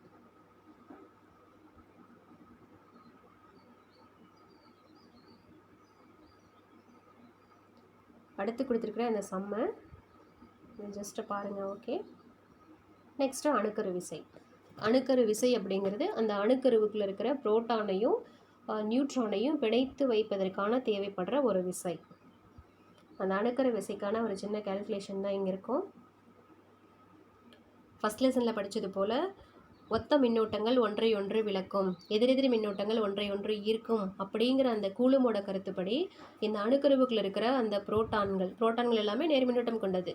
நேர்மின்னோட்டம் கொண்ட புரோட்டான்கள் 10⁻⁻15 மீட்டர் அப்படிங்கிற தூரத்தில் மட்டும் பிரிச்சிருக்கிறதுனால கண்டிப்பாக அவைகளுக்கிடையே ஒரு விலக்கு விசையானது காணப்படும். அந்த விலக்கு விசையோட மதிப்பு என்னென்னா 230 நியூட்டன். 230 நியூட்டன் விலக்கு விசையில் இருக்கிற அந்த புரோட்டானுக்கு வந்து எவ்வளோ முடுக்கம் கிடைச்சிருக்கும் அப்படின்னா 1.4 × 10⁻29 மீட்டர்/செகண்ட் ஸ்கொயர். இப்போ இவ்வளோ முடுக்கத்தில் வந்து அந்த புரோட்டான்கள்லாம் இருக்குது அப்படின்னா கண்டிப்பாக அதெல்லாம் ரொம்ப தூரத்தில் வீசப்பட்டிருக்க வேண்டும், சிதறி போயிருக்க வேண்டும். அப்படி வந்து இல்லை.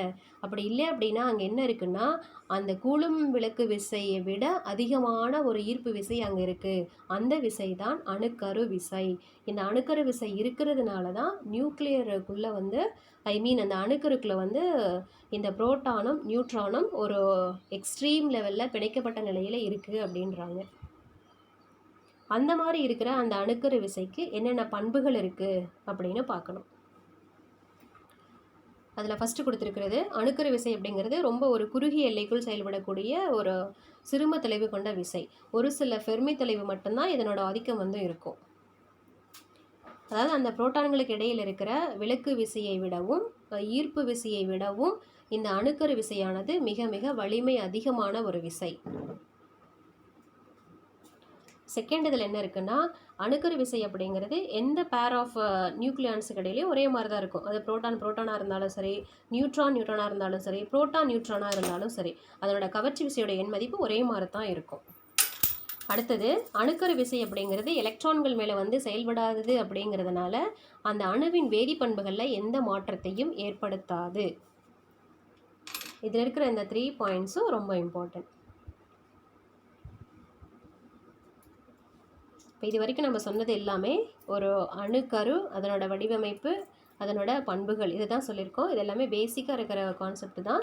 ஜஸ்ட்டு நீங்கள் வந்து சொன்னதை கேட்டுட்டு, தமிழ் மீடியம் அப்படின்னாவே டைம் ரொம்ப அதிகமாக எடுக்கும். இங்கிலீஷ் மீடியம் கொடுக்குற அளவுக்கு விளக்கம் வராது.